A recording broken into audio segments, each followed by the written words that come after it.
Welcome to the Winged Wheel Podcast. Here to talk all things hockey are your hosts, Brad Crisco, Ryan Hanna, and Evan Lobsinger.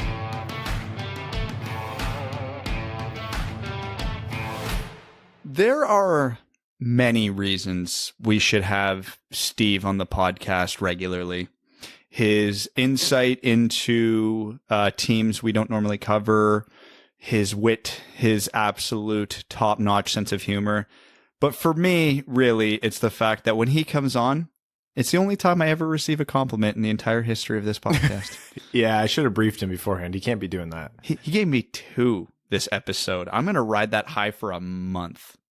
Evan and I have worked hard to cultivate a culture of pure toxicity and pretty much a vacuum for any happiness that might be left in you.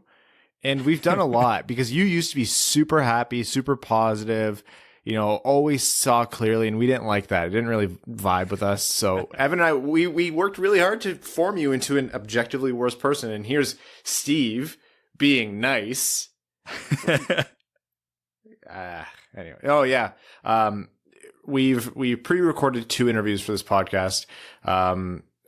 Steve is the one you'll hear first. And, it's funny because with most other guest stars, we make sure we take the time to be respectful of their time. We prep, we send them our notes in advance. We discuss what we're going to talk about. We go over the whole thing. And with Steve, it's just immediately like shooting the shit about something that is absolutely not relevant to the topic at hand. We were looking up backup goalies for the Avalanche in the early 2000s, I think, right before we hit record. And Steve, like, we went, you'll hear it, but like we went off probably more than we do during our main episode parts when it's just us 3 talking. And it's the first time Evan and Steve met, which put to rest the long-standing theory that they're the same person, and we just swapped them out when it was convenient for us. Yep, all those conspiracy theories are now put to rest. Well, you say we don't prep, yet Steve showed up in proper attire with proper background. Yeah, he had. Don't spoil it. Yeah, people watching on YouTube will get a blast. Don't spoil it. Meanwhile, we're not. Like, look at what we're wearing right now. I have a Hockey Night in Canada sweater on. You have a Whalers t-shirt on, and Evan is buck ass naked. It's true.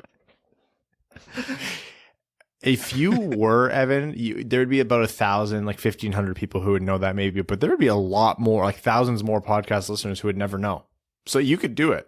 That's true. Well, maybe I am right now. I've got a sweater on, but that's only half the picture. Oh, God. Just okay. Porky Pig in it. Welcome to the Winged Wheel Podcast. Apologies for that intro. I'm Ryan Hanna. I'm Doink the Clown. I'm Evan. We are into the preparations for the 2021 season, which means we are going to be doing our divisional previews. As we mentioned last episode, we're going to have a little bit of a different schedule for the next week or so before we re-normalize. We are taking a little holiday break. So Sunday the 27th, when you usually would have had an episode, there won't be one.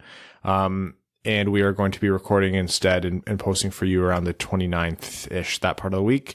So that is our one episode a year we take off. Yes, our break. So from time of posting this, we are taking 6 days off. And even then, we've recorded 3 straight days now for 2 different episodes. Yeah. It's like the draft all over again. Oh, God, yeah. Remember when we thought that'd be a couple hours? Because we were doing 1 episode a week there, but we were doing a midweek Patreon every week. So literally, this 6-day gap is our longest of the year. Hey, man, I'm pumped. I will cherish that 6 days.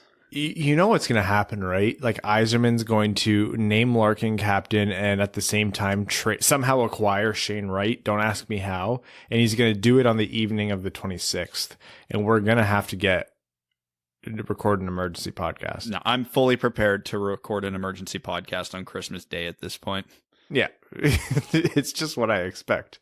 On this episode of the podcast, we will be covering the North Division, which will explain our guests for this show. In addition to that, we will be talking about some news from Yzerman's press conference today, some rule changes, which has Brad over the moon, and the introduction of ads on helmets. So, Meaty episode today. Hopefully it's enough to hold you guys over through the holidays. What do we want to start with? Do we want to start with Steve? Can I start with something? Yeah. For those people who are interested, we are starting up fantasy. The invite has gone out to name level sponsors, as well as some of the longtime patrons who've supported us. So if you don't check those messages very often, I would recommend doing so. I think it also goes to your email, but I'm not sure. So please get into that as soon as you can. We're just trying to gauge interest as early as possible to open up more leagues to make sure we can get everybody included who wants to do it. So the sooner you join, the better. We already have 4 people who joined, and I literally sent it 5 minutes ago. So the sooner you do it, the happier I will be. Yeah. So that may not improve my odds of gauging interest, but please do it. But yeah, it's always a ton of fun if you haven't done it before. I'm always second place, and I always get crushed in the finals. So yeah, hopefully we can get a couple leagues going, and it's a lot of fun. So please look at that. Yeah, and that is our Patreon league. So for those who are wondering how you join, take a look. We always open up these fantasy competitions, whether it's fantasy hockey or we do a March Madness bracket, which didn't exist last year, for those select tiers who are included in that. So, yep, like Evan said, check your Patreon messages. Okay. Let's jump into an interview, our interview. I don't know. It's not really, he's our friend. He just comes on the show. Our segment with none other than Steve Dangle of the Steve Dangle podcast, Sportsnet, that one commercial with Mark Savard. What else? What other titles can we give Steve that I'm not doing him justice for? Charity, penalty shot, sniper. Yeah, that was a little tough on him. That was maybe a little bit mean. I'm a little curious how he knew that my senior A stats, because I know he hasn't listened to a podcast to have picked it up that way. Did he just accidentally stumble across my elite prospects page one day or something going down? Steve was actually a season ticket holder of the Milverton Drives. He was at the Fish Fry, actually. I don't. Oh, know he's how you that missed one. him. He's the one guy. Oh, he's actually a scout for the Leafs, Brad, and he was sent out to scout senior A games. Oh yeah, no wonder I didn't get a call then. Yeah. All right, our segment with Steve Dangle. Enjoy, and if not, sorry. So Steve's about 6 months into fatherhood when he was in the middle of researching like AHL triple backup goalies, and I was like, "Hey man, how's Leo?" He goes, "Good." Anyway, Steve Linkerman is.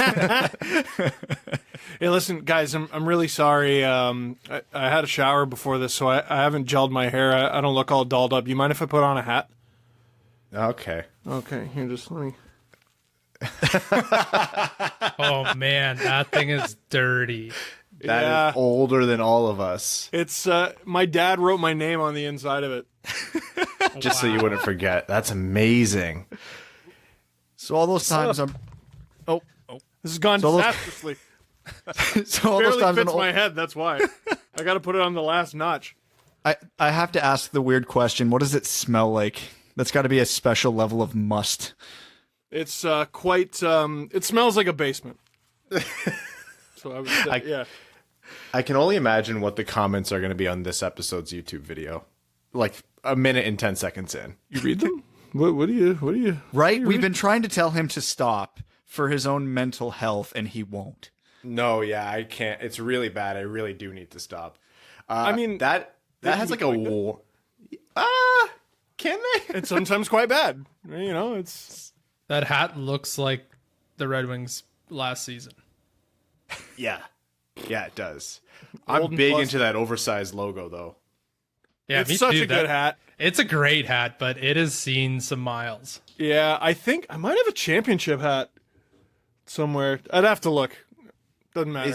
I'm on your show Is this the first time Steve and Evan have been in the same room together? now. Yes, I thought Yes, you were it's fake. true. I didn't know who you were when I turned the stream on. Hey, like I said before, this whole work from home COVID situation, I have to show up to things now because there's no golf, there's no snowboarding.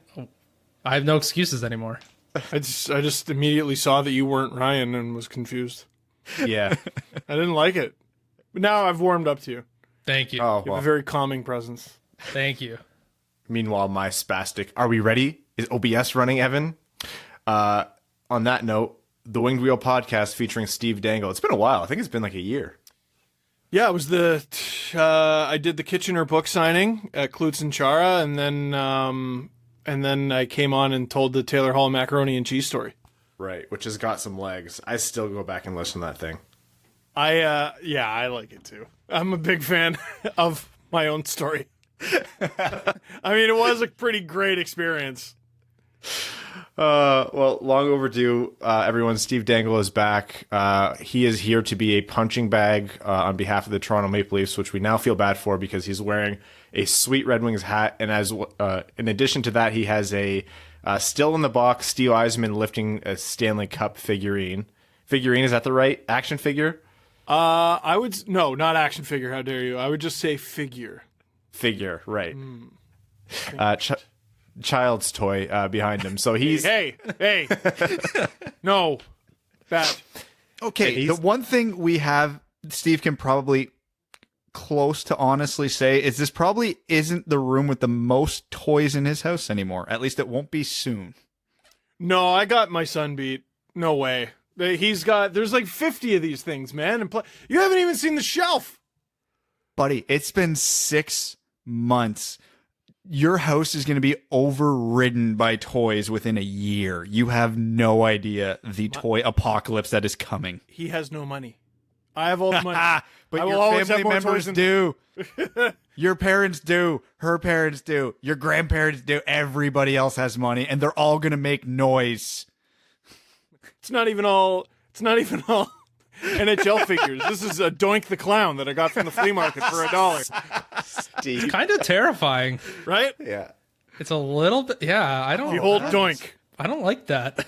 No, I don't like that Doink at all. Was a terrifying wrestler. I'm pretty sure he's still going. Or died? I'm not sure. Don't let Leo see that till he's an adult. He won't sleep well for at least a week. No. Brad, what that Doink figure looks like is how Evan and I view you most days.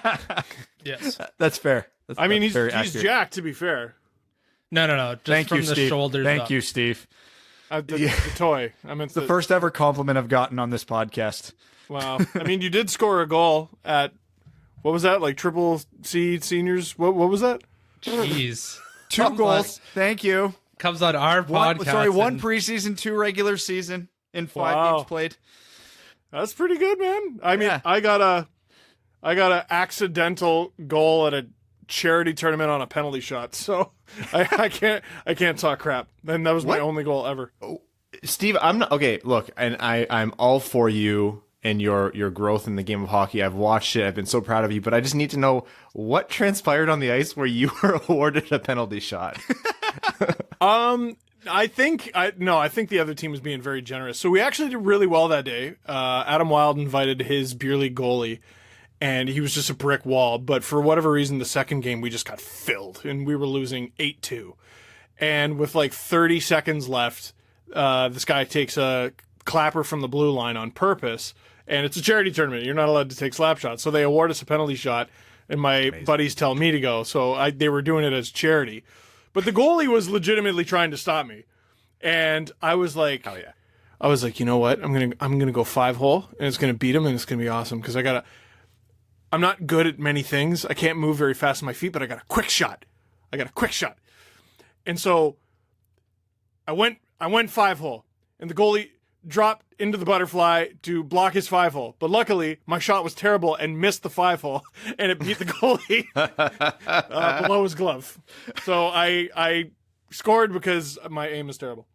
That's the Darren Helm special, actually.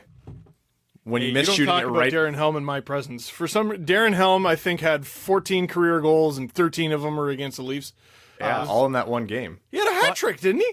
Yeah. I was in the building for that game. Oh my God. It was to this day his only career hat trick. I don't know how I'm still alive. I remember every bad thing that ever happened to the Leafs. I remember a Darren Helm hat trick. Well, that game was actually monumentally bad for the Leafs because that was the year they went on that 8-game losing streak in March to fall out of the playoffs.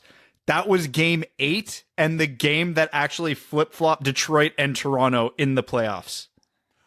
Oh, wow. Yeah, because they were in it.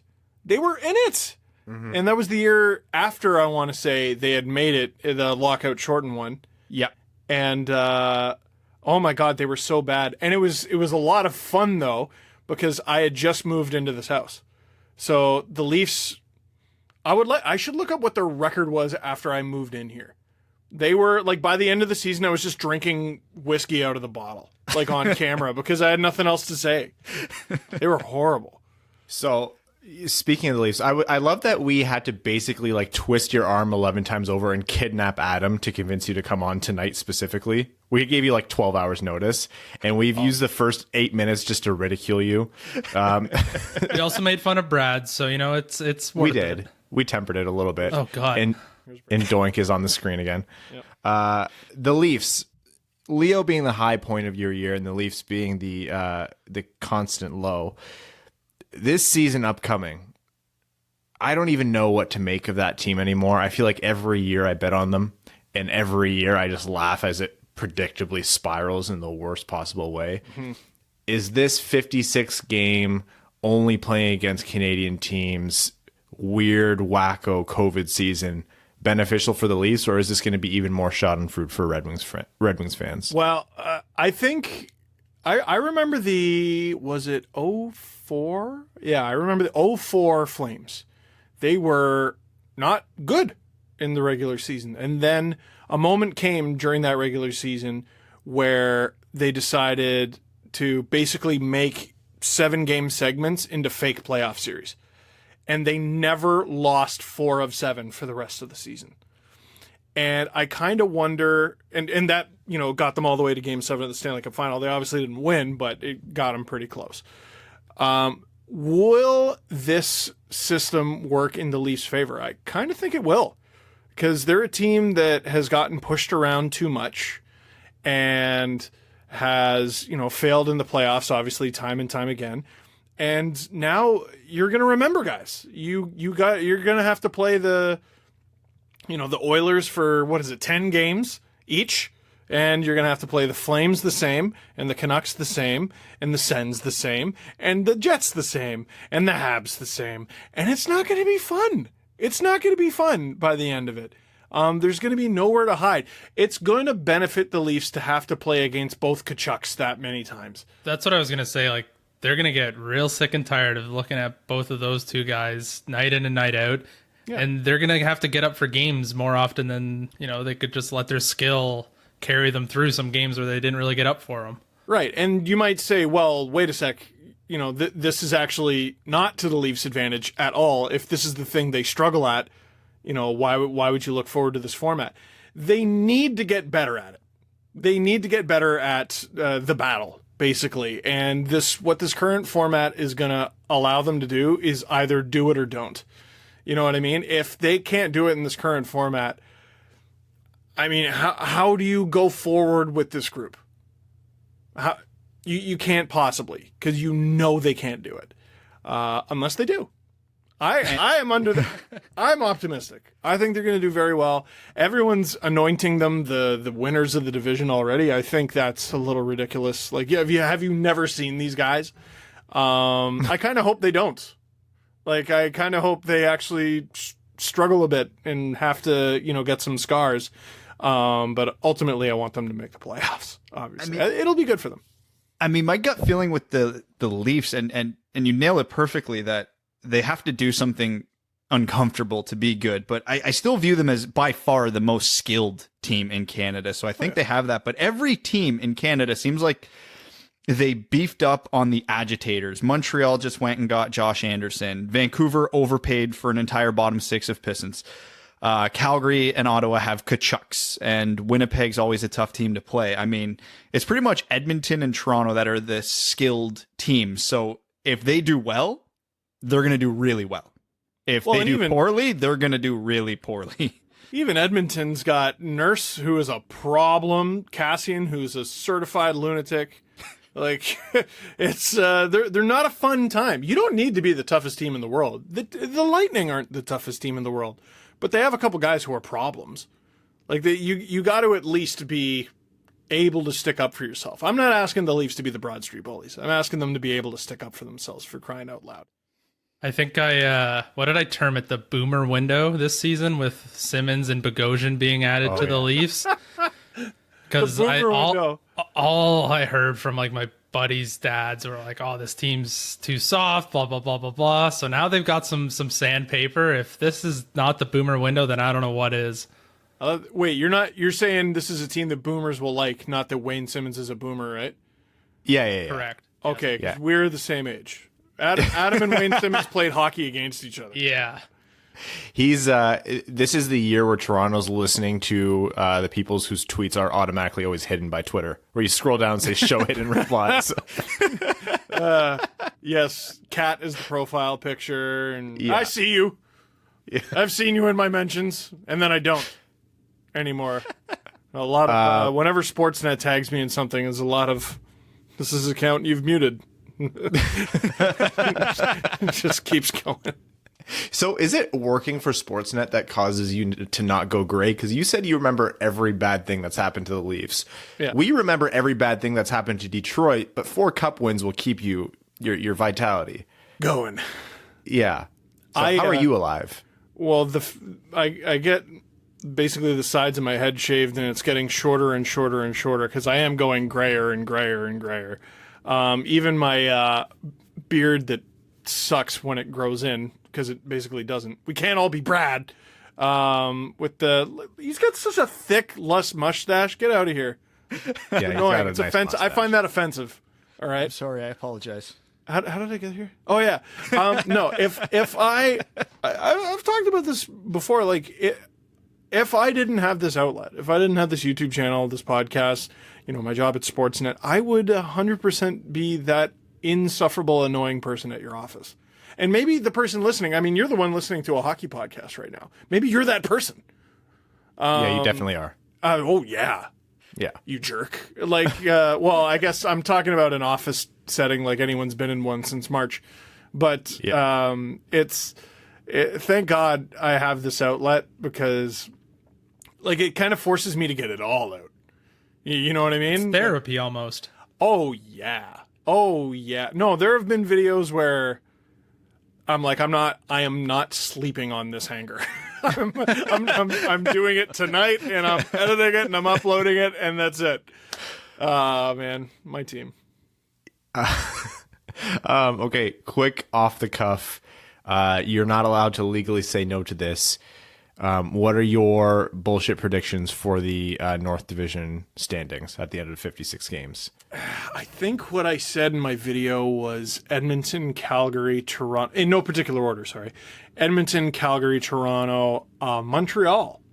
That's the playoff teams. Yeah, I like the Jets. I like them. Vancouver took too much of a step backward, I think. The Sens are the Sens. Sens are the Sens. You know who I was actually really liking what they were doing, and Eric Engels completely turned me off of the Sens, because he was like, basically, with the Ottawa Senators, and everything that's gone on with them the past few years, you need guys who can jump on grenades. Mark Borowiecki jumped on the Between Two Ferns grenade and did that stupid interview with Eugene Melnyk, right? So he jumped on that grenade. And Jean-Gabriel Pageau jumped on other grenades. And Bobby Ryan, I'm sure, jumped on some grenades. Who's there to jump on grenades now? Like, that's pretty much what they got Eric Branson for. Like, everyone's laughing at him. Oh, he's going to be top pairing with Thomas Chabot. Guys, Eric Branson's about to have such a hard job. And if he succeeds at it at all, kudos to him. They're going to get good, but they're going to have to convince some oldies to come to that town first.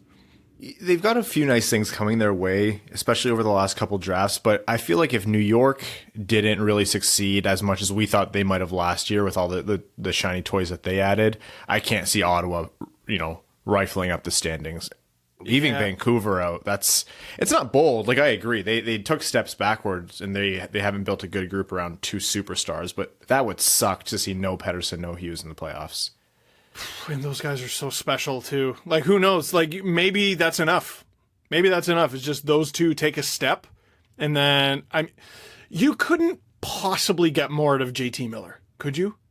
There's Like no that guy. No. That guy received heart votes. Go look on Hockey Reference. I saw. And maybe he shouldn't have gotten them, but that's how good he was.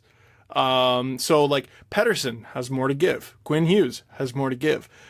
JT Miller, how do you possibly have a better season than he had last year? And then you're supposed to get better.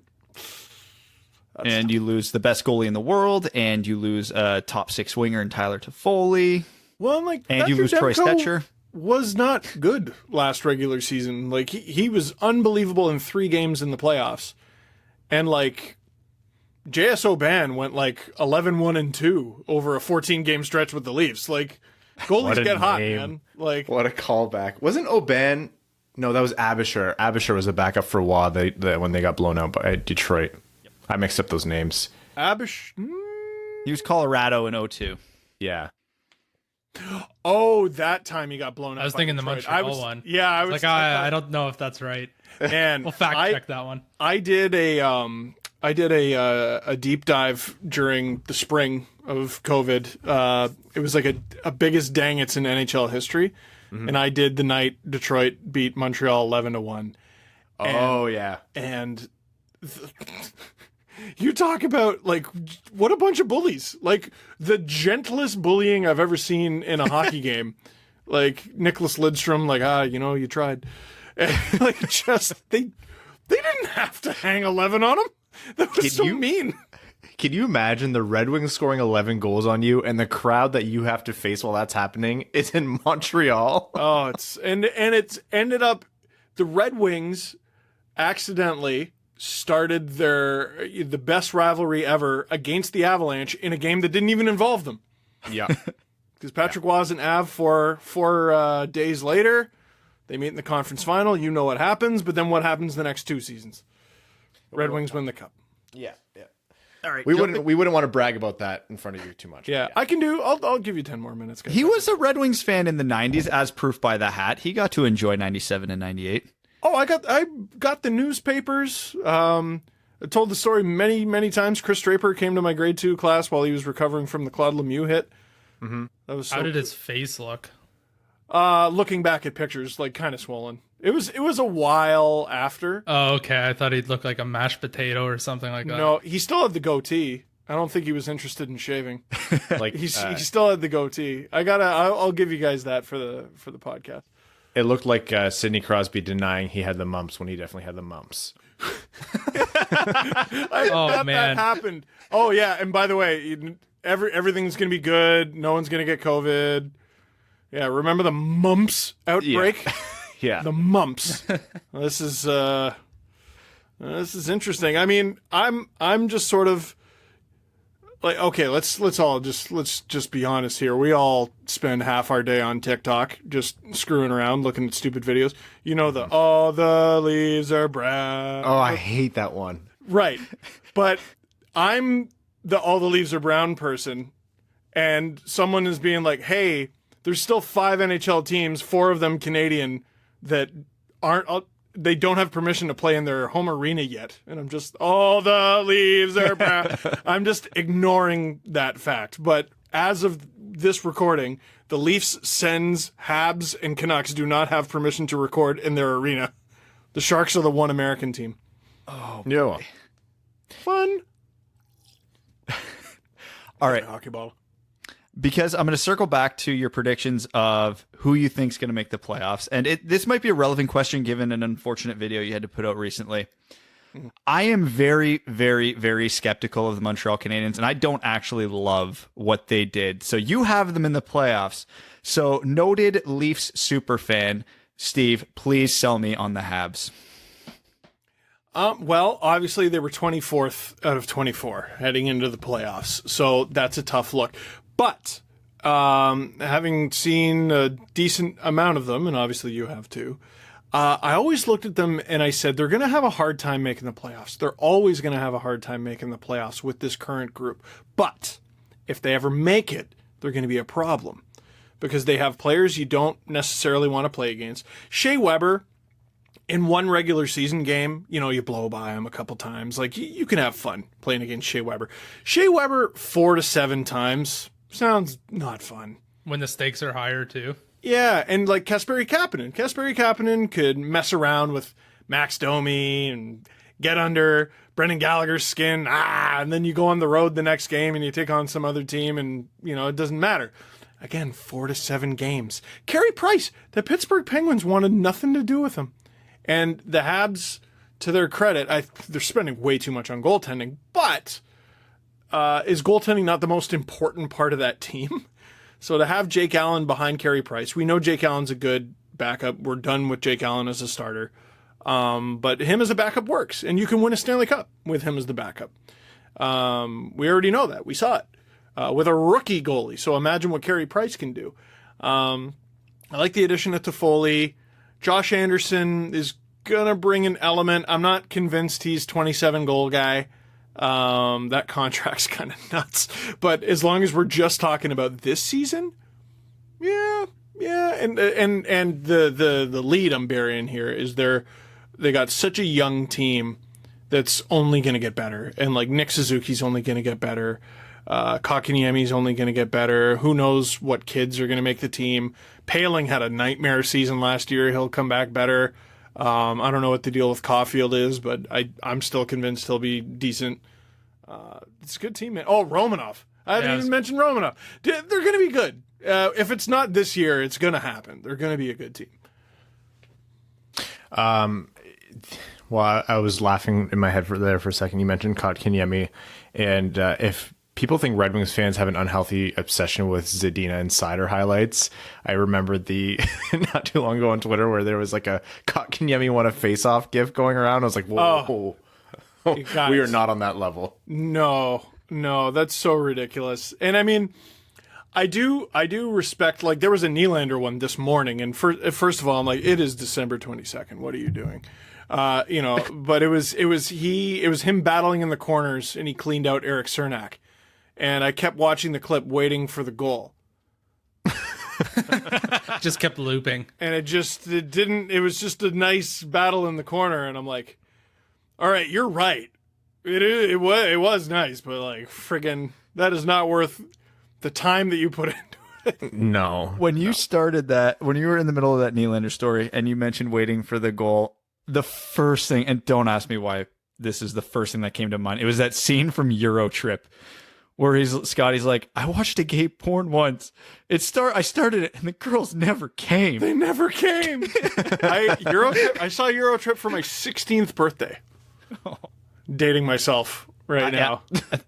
Yeah, I think Scotty it was doesn't know. Minor midget hockey tournament. We killed an afternoon watching that. Dude, if you're 16 in 2004 or whenever, how old was I? I don't know. 2004. Yeah, if you're 16 in 2004, it's the thing to do.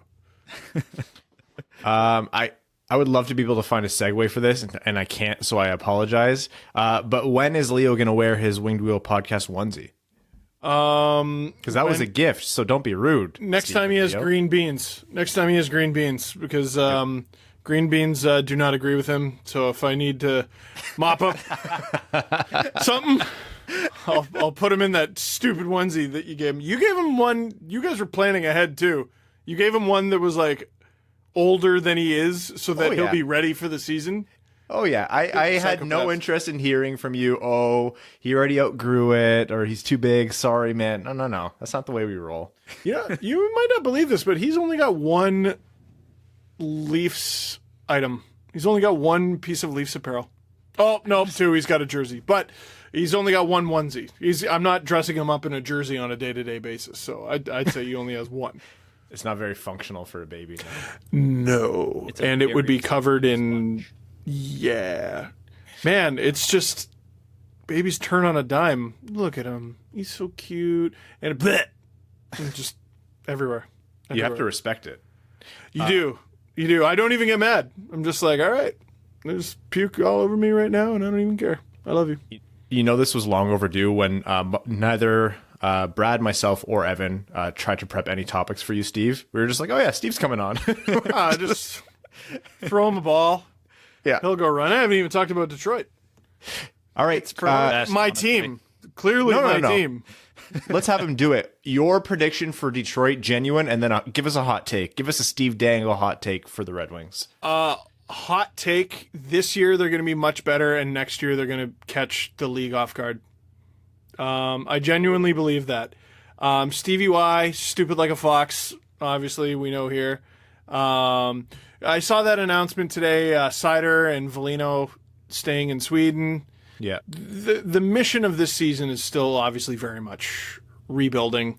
You're not going to want to take an aggressive leap forward. Or try to make any ridiculous moves. The only thing that sucks if you're not going to make the playoffs this year, and I don't think the Red Wings are, how do you make a deal at the trade deadline with COVID restrictions? So, like, let's say, for example, Canada still has at least a week or two for quarantine. Like, are you going to negotiate a first-round pick for a guy that gets dropped down to a third because you're not going to have him for the first 2 weeks?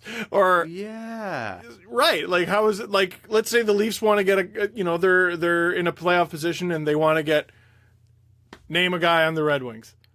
How's that going to work? Or any Canadian team, how's that going to work?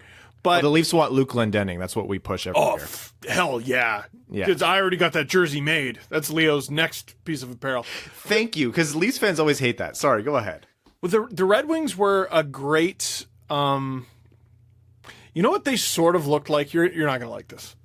They reminded me of the 16-17 Avalanche, who that Yeah, team. we were worse. Yeah, we were. Don't put us on that pedestal. Oh no, I know. That But was a compliment. they were 16-17, whatever the team that had like 47 points. Yeah, it was 16-17. Yeah, but the reason they were horrible, and that was the team that made me send my stupid Joe Sakic tweet that got me into trouble. Where I was like, this guy should be fired. He's terrible. And then he goes and pulls off the heist of the century and builds like one of the best teams in the NHL. But that team, apart from being bad, was just all the way unlucky and had every injury in the world. And that was the Red Wings. They kept all their young guys in Europe or the minors. Everybody got hurt. Jonathan Bernier had to poop his pants in one game. And one of the main reasons why I think they're going to take a step this year, besides health and their young guys getting a little better, is Thomas Greiss is not Jimmy Howard. Jimmy Howard won 2 games. When was his last? Did I read a stat that he won 2 games in October and that's all he won? Yep. Mm-hmm. And he played like 25 games or something? Yep. Yeah. Oh yeah. You could take any AHL starter. You could take any AHL backup right now. Throw them into the exact same position. They will get more than 2 wins. Poor Jimmy, man. He's 100% taken they so will much get more- abuse. He completely lost it. You can throw Jimmy Howard back in. You can throw Jimmy Howard back in. He's not winning 2 out of 30 or whatever it is. That's not going to happen. I'm not saying they're going to be great, but you saw how good Bernier was. What? Jonathan Bernier being that good on a team that hell-bent on losing. Like, I imagine, Thomas Greiss is used to having success with teams who people doubt. So look out, anyone who wants the Red Wings to win the draft lottery. Maybe this is the year. Maybe you guys narrowly missed the playoffs, and this is the year you get the first. I hope not. No, we this wanted it is- to be either last year or next year. Yeah, this has been my prediction for about a year now, because this is the wide open draft where there's like 10 guys who can go number 1. My miserable prediction has been this will be the last year of the draft lottery as it is. The Red Wings win it, get a guy at number 1 who's not much better than the guy at number 8, and then the NHL changes the rules that teams can't win multiple lotteries, so we're not even in on Shane Wright. Shane Wright would be great. You think Stevie Y is looking that far down the line? I think so. He's like, we're getting right. Let's just say I don't share your opinion of how the following season's going to go. Steve Dangle on the Winged Wheel podcast to be more optimistic than Brad. A universe that we never knew existed, but hey, what's 2020 been? Steve, the next time we'll have you on is after Toronto trades for both Jonathan Bernier and Luke Glendening at the trade deadline. But until then, best of luck. We wish Leo and Mrs. Dangle well, and thanks for coming on, man. Hey, let's go 97 Red Wings. Am I right, guys? Red Wings. Please. Nice. Yeah. All right. Thanks, man. And that was Steve Dangle surviving us for a good 30 minutes. So appreciate it. We always appreciate when he comes on. We know people have been asking as to when that was going to happen. It had been some time. So the bringer of the Taylor Hall macaroni story, the scorer of the shootout goal, like Brad said, and definitely not the same person as Evan Lobsinger. I really hope Toronto trades for a Detroit depth player just to bring him back. Although I'm happy he's a proponent of Glendening to Toronto because we've been unironically saying that for some time now. I mean, we don't really need much of an excuse to have him back on because we are a Red Wings podcast and he is a noted Red Wings fan. So right. Yeah. Don't need much of an excuse. He did the Montreal is the best video for charity. He shows up in Red Wings gear just because he likes it. He was also way more optimistic than at least more than me. And oh yeah, I think more than you, Ryan, about Red Wings outlook. I'm not sure about definitely Brad. Me. Yeah. So Evan, I literally said in the interview with Steve that he was more optimistic than me. Oh, I wasn't listening to you. I know you weren't. Steve has now set off another train of 50 comments an episode saying, "Can the Red Wings make the playoffs next year?" No. Which, I mean, not this 2021 season, but hey, who knows for 2022? Who knows? Yeah, really funny that he's that optimistic. Anyways, until next time with Steve, and we appreciate all the cool hats. But for now, let's talk about the Red Wings. Oh, no. Let's continue our North Division analysis. What am I saying? Yeah. Fits the theme here, Ryan. So I'm actually struggling with this division to gauge it because look at Winnipeg and look at Vancouver and look at Edmonton. Those three teams to me are all teams with really good pieces, but have within the last few years struggled to put it together, whether it's because they have lost guys or they have holes or they can never, be greater than the sum of their parts. I think I believe in Edmonton more than Vancouver and Winnipeg. I just don't know about Vancouver. Like, I really, really don't know. So, we're going to get a lot better insight in Vancouver shortly with JD's interview, which we'll be posting in a bit. I agree with most of what JD is going to say about them, so I won't waste too much time on it. Edmonton's the weird one for me, and Edmonton's always the weird one, so I know that's not out there, but we know what they are. They're the Barbie hockey team, all top, no bottom. They have addressed the depth, though. It sucks that they lost Clefbaum for the year due to that nagging shoulder injury, but they did add Tyson Barrie.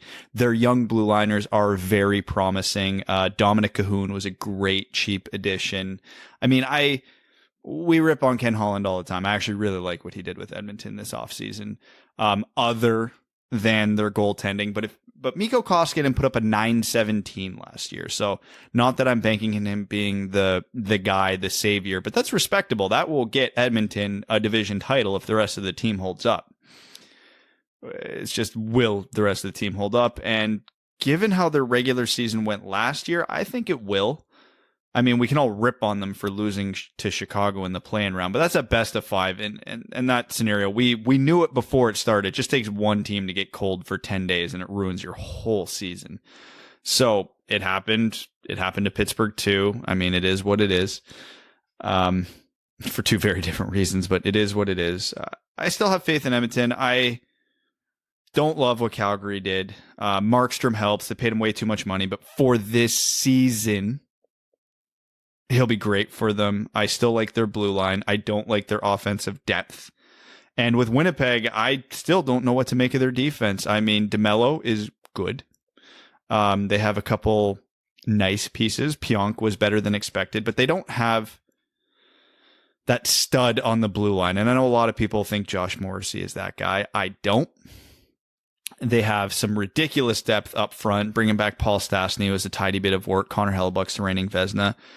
I think the West is wide open, but right now, my favorite for that side of the division is probably Edmonton. I have Montreal. I'm just going to run through my very loose predictions here, and this is done with probably less prep than I would usually do for a divisional preview episode because of how much time how much notice we had to start these. But my preliminary standings as of early May will be Toronto, Edmonton, Calgary, Vancouver, Winnipeg, Montreal, and Ottawa, in that order. And sorry, one more time so I can digest this, because I think you might have ripped me off team for team. Toronto first. Yep. Edmonton. Agreed. Calgary. Yep. Agreed. Vancouver. Winnipeg. Yep. Montreal. Ottawa. Team for team. Where I'm struggling is, does Montreal get more credit, or should they get more credit than I'm giving them? I am notoriously always tough on Montreal, and they have overperformed the last couple of years. I don't think Ottawa last is going to, I think that I'd be shocked if that didn't happen. Are we overvaluing Winnipeg and undervaluing Montreal there? And are we overvaluing Calgary as well? I mean, we have Winnipeg out of a playoff spot. So I can't say we're overvaluing them. We have them, one spot ahead of Montreal.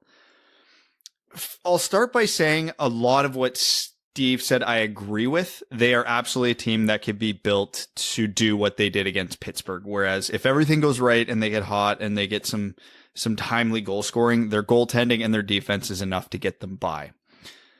But two reasons push me against believing in Montreal. One, this is a team that was recently swept by the Detroit Red Wings.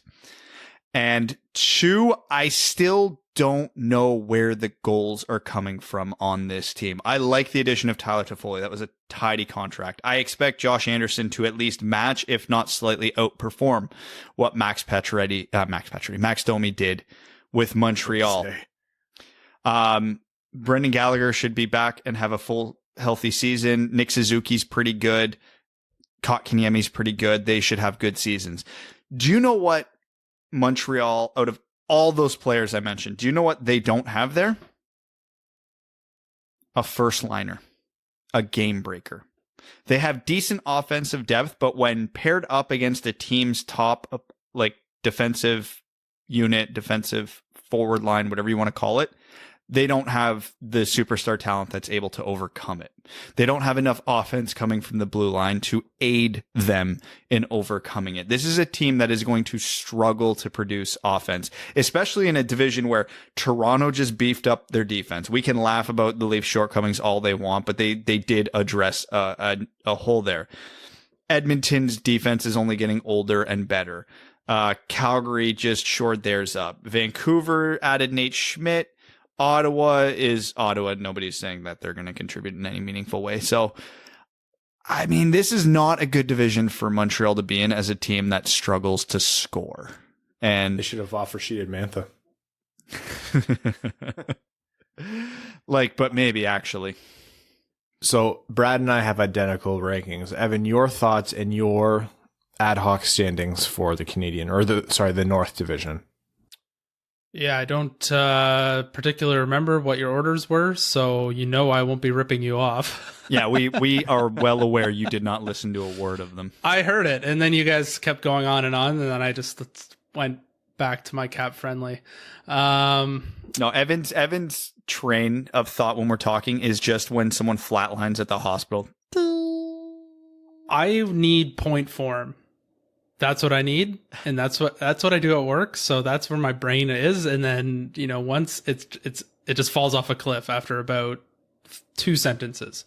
Anyways, standings. I would say I'll do Toronto, Edmonton, Calgary are the 3 for me to start it off. Ottawa, just kidding. Oh man, now the pressure's on to change mine. Or you could leave it. You wouldn't know the difference. Yeah, because I don't remember who you guys put here. Yeah. Well, I'll give you a hint here, Evan. No, don't. I don't want to. Three. You're 3 for 3 so far. Well, I know it's 3 for 3 because you both perked up. So Toronto, Edmonton, Calgary, not Ottawa. Ottawa will be last. Okay. Honestly, I'm saying Montreal. Okay.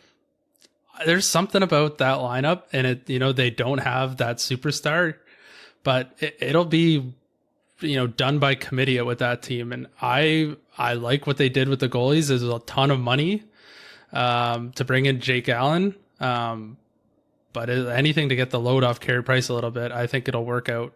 It should work out well. Their D-core, I actually really like, especially if Romanovs comes in this year.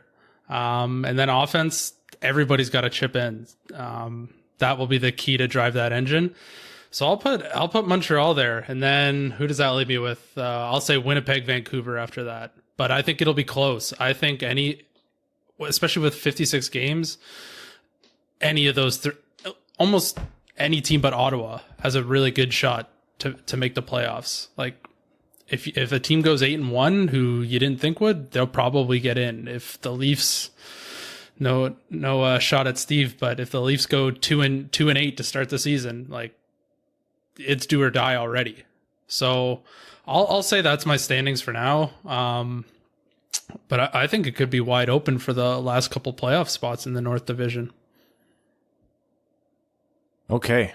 That's the North Division. We are actually going to jump over to our interview with JD Burke. We talked to JD a little bit about the North Division. We actually talked to JD a lot about EP Ringside's or Elite Prospects. Was it EP Ringside or was it just Elite Prospects? I don't know what it was under. I was following the thread on the EP Ringside, so I'll just assume that.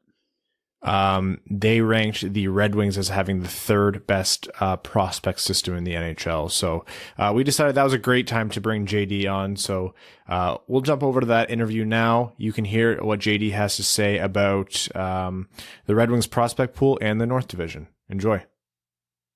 As is tradition on the Winged Wheel podcast, we bring in our guests when they are at the height of complimenting the Detroit Red Wings. We never claim to not surround ourselves with only people who are only saying things we want to hear. Some words that today's guest has just written. The Detroit Red Wings are going through a renaissance. There's a spoke in the wings of this phoenix, and it's forming in the ashes. We'd like to welcome back JD Burke to the show. JD is the editor-in-chief at EP Ringside and the co-host of both the Elite Prospects podcast as well as Rink-Wide TSN 1040. JD, thank you for joining us. Happy to be here. And you know what's funny is, you know how your brain kind of fills in the end of a sentence as people are talking.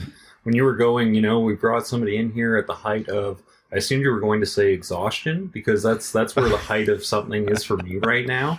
Having made it to the finish line of this series, I've got one more team to write up. Who knows who that's going to be? I mean, process of elimination, never heard of her. But really happy to join the show. Really happy to talk about the Red Wings prospects, particularly while they're still at the forefront of my mind here. Another 4,000 words down and got to get those out there, got to get those thoughts organized in podcast form before it's all LA Kings knowledge in my head. Yeah. So there we go. We're immortalizing it. Yeah. Yes, exactly. So let's dive into that, because there's obviously a wide range of opinion on where the Red Wings prospect system sits relative to the rest of the league, and you put them at number 3, which, needless to say, got Red Wings fans beyond excited, with the driving force behind that being Lucas Raymond. And you were one of the writers that I noticed going into the draft that was on the higher side of Lucas Raymond versus the consensus. So in your opinion, what separates Lucas Raymond from the prospects that would have been below him on the list? I mean, I've kind of been saying this going back to October. It's just he's the most complete winger in this draft. And he might not be the best sniper. He might not be the best playmaker. He might not have the best two-way profile. He might not be the fastest. But he does all of those separate components at such a high level, if not bordering on elite, that it creates a sum that is so much greater than the whole of its parts. And it's so easy to project his game to the NHL level because all you're doing with a Lucas Raymond is like tinkering around the edges. You're telling him to get stronger. You're telling him to work on perhaps some of his skating mechanics. But I mean, when you compare this to some of the red flags that emerge from other prospects in that range, frankly, there just pretty much aren't any with Lucas Raymond's game. And Christopher Hedlund, who scouts Europe for us, he's been pretty vocally in his corner all season. And I think at the beginning of the year, Christopher said, we need to hold Raymond in the same esteem that we do a Quinton Byfield and an Alexis Lafreniere. And as the season carried on, as we got more eyes on Raymond, as we got more cross-scouting done, that was the position that we came to hold going into the draft as well.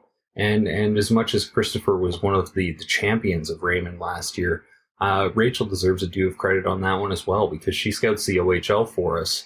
And she did some cross-scouting work because we kind of tinkered with the idea of Rossi at 3 rather than Raymond for a little bit there. But when Rachel took the time to do the crossover work, she said it was Raymond number 3, and we can end that discussion. And that ended up being the tier for us. I mean, I think it's, the extent to which we're higher on Raymond isn't just that we had him 3rd overall. It's that we hold him in that same tier as we do a Quinton Byfield and an Alexis Lafreniere. We see him as belonging in that same esteemed air. And I think we're starting to see a lot of why that was the case going into that draft this season. I mean, I was just talking to Hakan Anderson today, the director of European scouting for Detroit, and he goes from 13th forward to the go-to guy on the power play. That's development. That's somebody who took all the right lessons in stride of a tough draft year when he was barely getting minutes, when he was playing with the least skilled parts of Frölunda's team. And rather than moping and rather than wallowing in self-pity, took those lessons, worked on them in the summer, came back to camp, and won a spot in their top 6. He's playing high leverage minutes. He's putting up the points. And something that a lot of people bring up with Lucas Raymond as well is just what a fiery competitor he is as well. Like, the thing that a lot of people will say is this is somebody who wants the puck on his stick when the game is down to that last minute, when your team needs a goal to even things up. You want players like that in your system. And if you're a team like the Detroit Red Wings, and this is why I think it was a really perfect fit for them as well, there's a lot of prospects in your system, and I don't think that we would have rated the Red Wings as the 3rd best pool in the league if we didn't feel that way. But they're still so far away, right? And they're still so far away relative to a New York Rangers, relative to an LA Kings. And that extends to the product that they're putting out there with their NHL roster. So they just can't avail themselves of the luxury of drafting for position. That's not an option. That's not a thing. Right now, they need to inject as much high-end talent into their lineup as possible. And when I look at Lucas Raymond, I see him there available at 4th overall. That, for me, was a no-brainer pick, and that's why I think they checked in at number 3 overall in our rankings. I'm glad you brought up that last point about Raymond being the fiery competitor that he is, because he's not crazy unique in this sense, but his development curve has been so fascinating because he's almost seemingly never played against his peers. He'd be in leagues as a double, triple, quadruple underager. Almost every major tournament he played in, he was a underager or a double underager. There were so few samples where he was head to head with his peers. And when he did, he dominated. So obviously then he steps up to the J20 at 16 years old. He steps up to the SHL at 17 years old. Now he's a go-to player in the SHL at 18 years old. How do you think always stepping up in that competition is going to affect his development when he comes over to North America, whether that's in the AHL, the NHL, and again, he's stepping out of his comfort zone and going up a level? I think it's going to make it pretty seamless, to be honest with you. And I think that's why if I were a Red Wings fan, I'd be sizing up a Grand Rapids Griffins jersey, if not a Detroit Red Wings one for Lucas Raymond as soon as next season. I mean, like I said, it's just skills development, improving his skating, getting stronger. Like, these are the things he needs to do, but he also knows that, and he's internalized that. And I don't think that he puts on 8 pounds in muscle over the course of one off season if he hasn't internalized that lesson. So I really think that it's going to make the transition an especially easy one.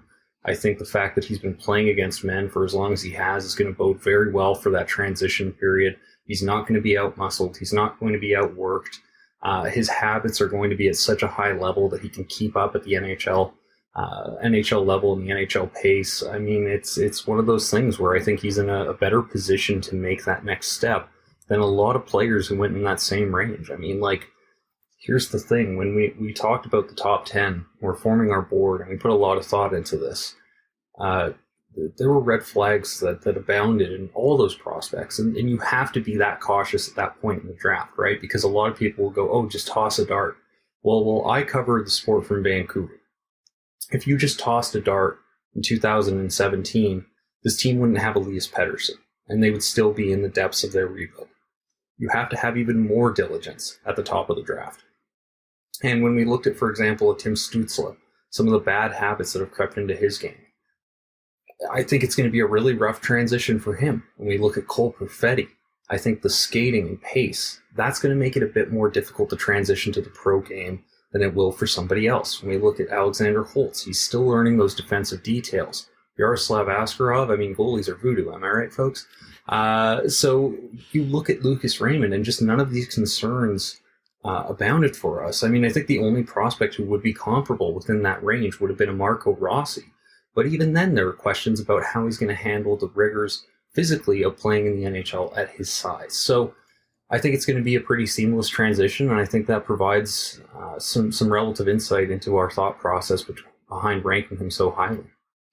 Well, continuing down your rankings with the Red Wings, we're going to go to the complete opposite end of the physical spectrum with, again, no surprise here at number 2, you guys had Mo Seider. I think at this point, it's pretty well established who Mo Seider is as a player. Obviously, Red Wings fans have been following him closely for the last year and a half, especially this season in the AHL.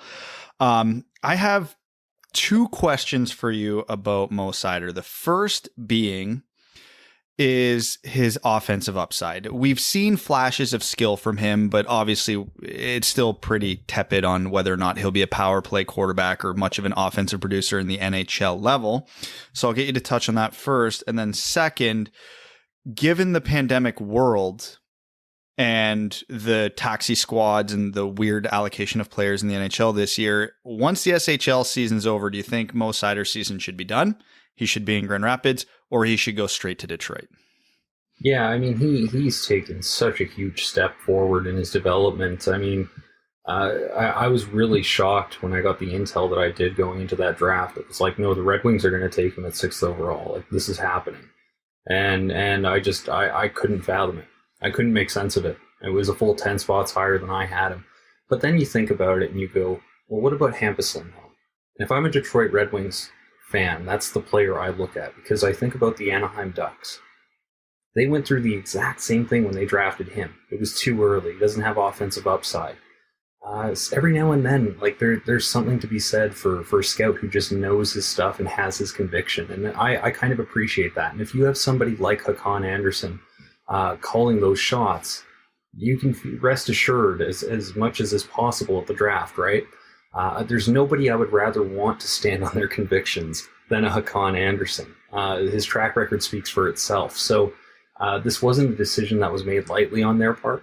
And the other thing, too, is whether he has that offensive ceiling or not. I think if you play a stable enough two-way game, and I think Moritz Seider can do that, then you're going to have the opportunities necessary to produce those points. So if he's not in the upper echelon of the NHL in terms of his points per 60 at 5-on-5, or his goals per 60, whatever, he's going to be on the ice often enough because of how reliable he is and how durable he is in the defensive zone that those points are going to come.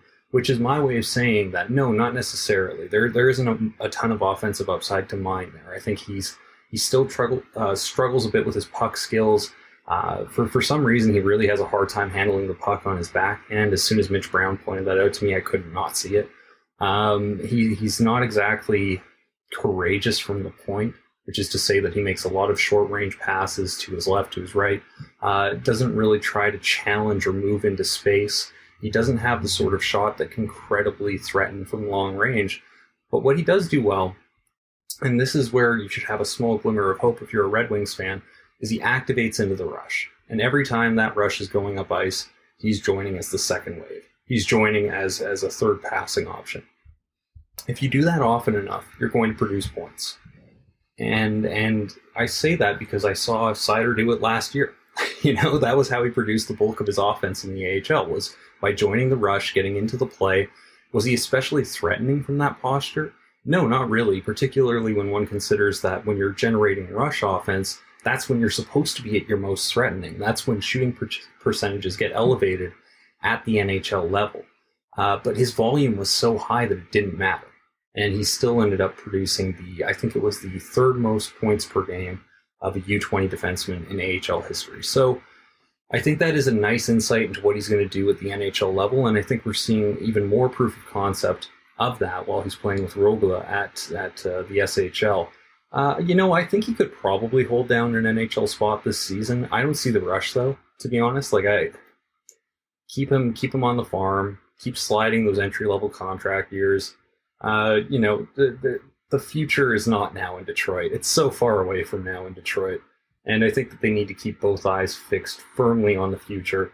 And that for me means giving Moritz Seider as much time as is necessary and living up to that Detroit stereotype, whether it's true or not, of overcooking or over-ripening your prospects. What better time to do that than now, right? Like, Moritz Seider is not the difference between getting this team to the playoffs or not. In fact, you could put 3 more Moritz Seiders in this lineup, but I'm not sure they're there. So diligence, patience, and prudence are the words of the hour if you're in Little Caesars Arena.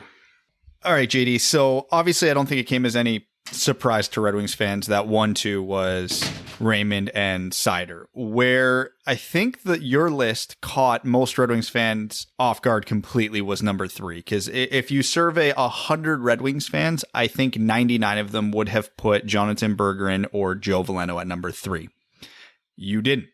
And he's not really a huge secret to Red Wings fans anymore, but please enlighten us, just how good is Albert Johansson? I'm honestly, I'm surprised that came as a surprise. For us, it's clear as day. Like, there's honestly, if you're doing tiers of the Red Wings prospect pool, it's those first 3 players are potential core pieces in Lucas Raymond, Moritz Seider, and of course Albert Johansson in varying degrees, obviously, right? Otherwise, they would share the same number.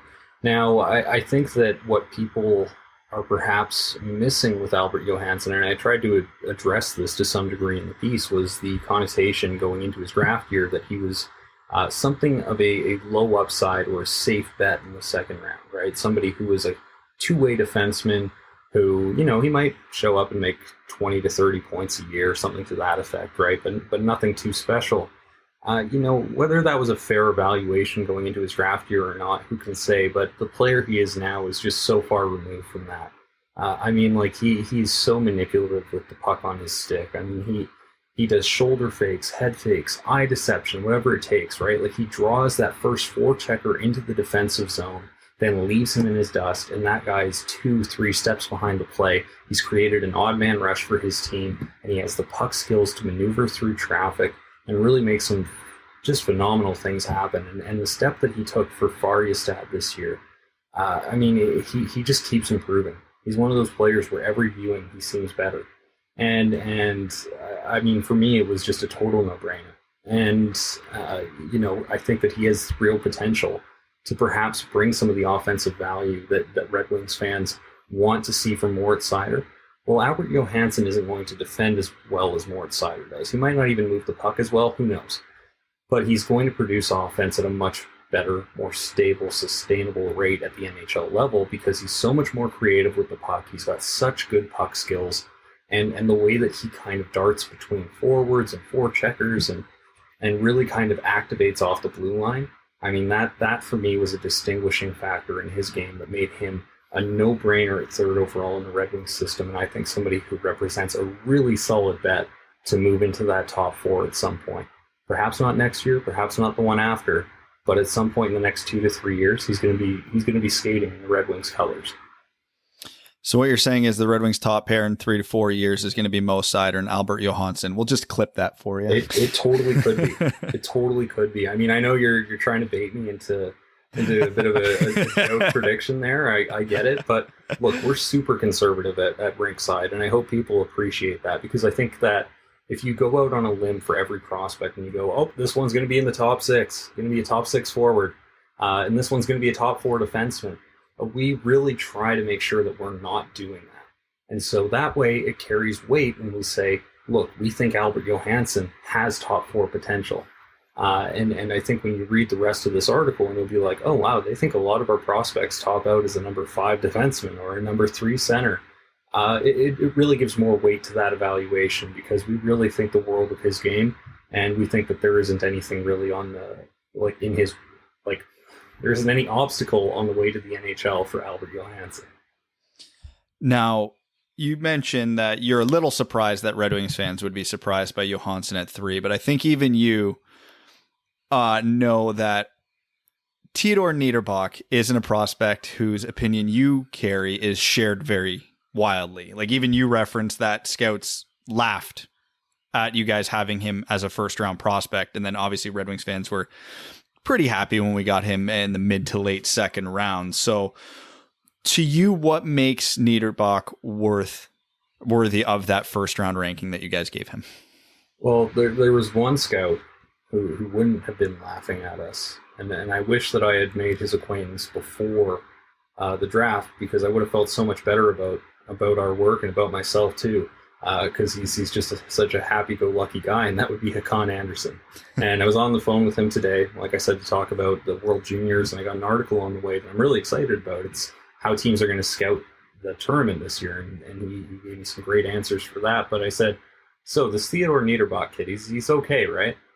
He says, JD, a few years from now, people are going to be laughing at the idea that we got this kid in the second round. And the thing that you'll find is team scouts are also pretty conservative, because, again, they need it to carry weight when they do go out on a limb for a player.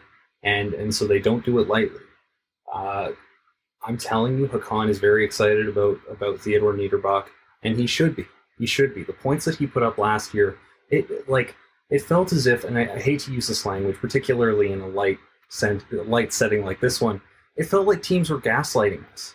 Because we'd be like, look, this Theodor Niederbach kid, he is leading his team among first-time draft-eligible scorers. And then when you look at the ice time, he was playing third-line minutes at 5-on-5. He was playing second-line minutes at 5-on-5. He never got that top-line deployment.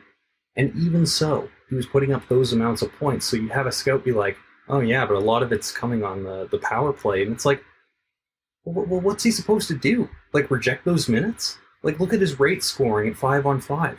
He's putting up points when he gets the opportunity to do so. And then, no surprise, look at what happens. He gets those minutes this year, and he's almost 2 points per game. Gee, shocker. And then he goes to the SHL. Even if the points weren't coming, he was playing about 15 minutes a night. He even got his first SHL goal. I think the thing that really set him apart for us was, we talk a lot about scout theory at Rinkside, and skating is one of the things that we really get stuck on. Because we go, on the one hand, if you can't skate, you can't play. And I think that's something that I ascribe to more than some of the other people on the team. But it is a truism I find in the sport.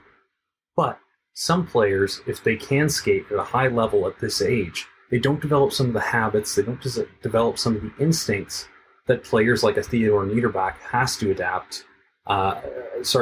integrate into his game so that he can adapt. So he missed an entire year of development to a knee surgery. I think it was a torn ACL.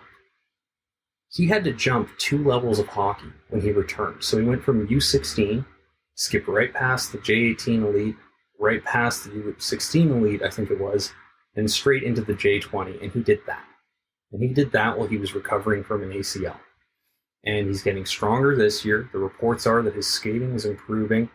And I think that this World Junior Championship that's coming up in Edmonton, I'm so excited to see him on that first line, because you know what? I've got some scouts that I'm going to be texting if he's putting up points with Raymond and Holtz. Like, yeah, who's laughing now? Who's laughing now? And it's because he's so smart. Like, the way that he distributes the puck from below the face-off dots in the offensive zone, I mean, like, he's a gifted problem solver. If there's a secondary, a tertiary, defensive variable, he's going to work his way through it in such a way that advances play. And what I mean by problem solving is There are some players who lack that dimension. So when they get confronted with secondary and tertiary variables in the offensive zone, the first thing they do is get rid of the puck. Or they short. Or they make the easy pass, but not necessarily the best one. A gifted problem solver like Theodor Niederbach is always going to find the best play. And he's technically skilled as a passer. He can do slip passes, hook passes, touch passes, space passes, jailbreak. He can do all of these things and make it look easy. And when I look at what he's done this year for Frölunda, when I look at all he's had to overcome to get to that point, I think that this is going to be one of the best picks of the second round when we look back on this class maybe 2 or 3 years from now. And maybe Hakan's right. Maybe we're going to be wondering how he ever got to that point. Because the points he put up, the way he did it, pretty special stuff. So between Johansson and Niederbach, that could be 2 absolute steals in back-to-back drafts, which is, I guess, exactly why you need as many second-round picks as you can in a rebuild. Mm-hmm. Now, this has been all positive for the most part so far, obviously, because we're reading the top of the list. Now, one guy that you guys don't dislike, but he's lower on your list than conventional wisdom, is Joe Veleno. Obviously, Red Wings fans are excited about him. We know what he is. We've seen what he did in junior, what he did in the World Juniors, and what he did in, well, we'll say the second half of Grand Rapids last year. But he's number 7 on your list. So what made you want to put Veleno behind the guys we already mentioned and Master Simone and Berggren? It's just a lack of skill. And I think, like, when I say that, everything's relative. And I tried to make that point in the article as well. Like, when I say that Joe Veleno lacks skill, it's all relative. Like, he's in the top 1 percentile the top 99 percentile. Always mix the two up on that little scale there. Of players from his draft class. We only think about the 200 who walk the stage, but what about the hundreds of other players who don't get to that point, right? So obviously, in a non-relative sense, insanely skilled player. You don't go in the exceptional status bin if you don't have that talent base to begin with. We just haven't seen the advancement necessary to believe that he's going to bring it with him to the NHL level. He doesn't weaponize gravity, and what I mean by that is, when you're watching somebody who's going to create offense off the rush, you want to see them engage the entirety of the defensive front. So let's say you're crossing the blue line, they've got three men stacked across. You want to see a player who carries the puck in such a way as he's dragging one defenseman into the other, creating space for his winger to then slide in behind coverage and get a jailbreak pass through, right? Like, that gravity is such a crucial component. If you don't generate your offense in zone during sustained possessions, you need to show that you have the habits necessary to really weaponize your speed and take advantage of that when you enter the offensive zone. Joe Veleno just doesn't have that knack.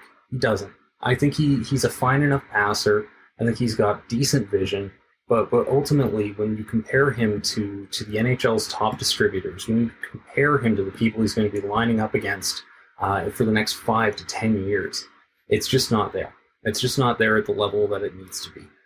Can it get there? Potentially, sure. I don't want to rule it out. Like, look, scouting is very imperfect, right? Like, the people who are the absolute best in this industry are only batting 300.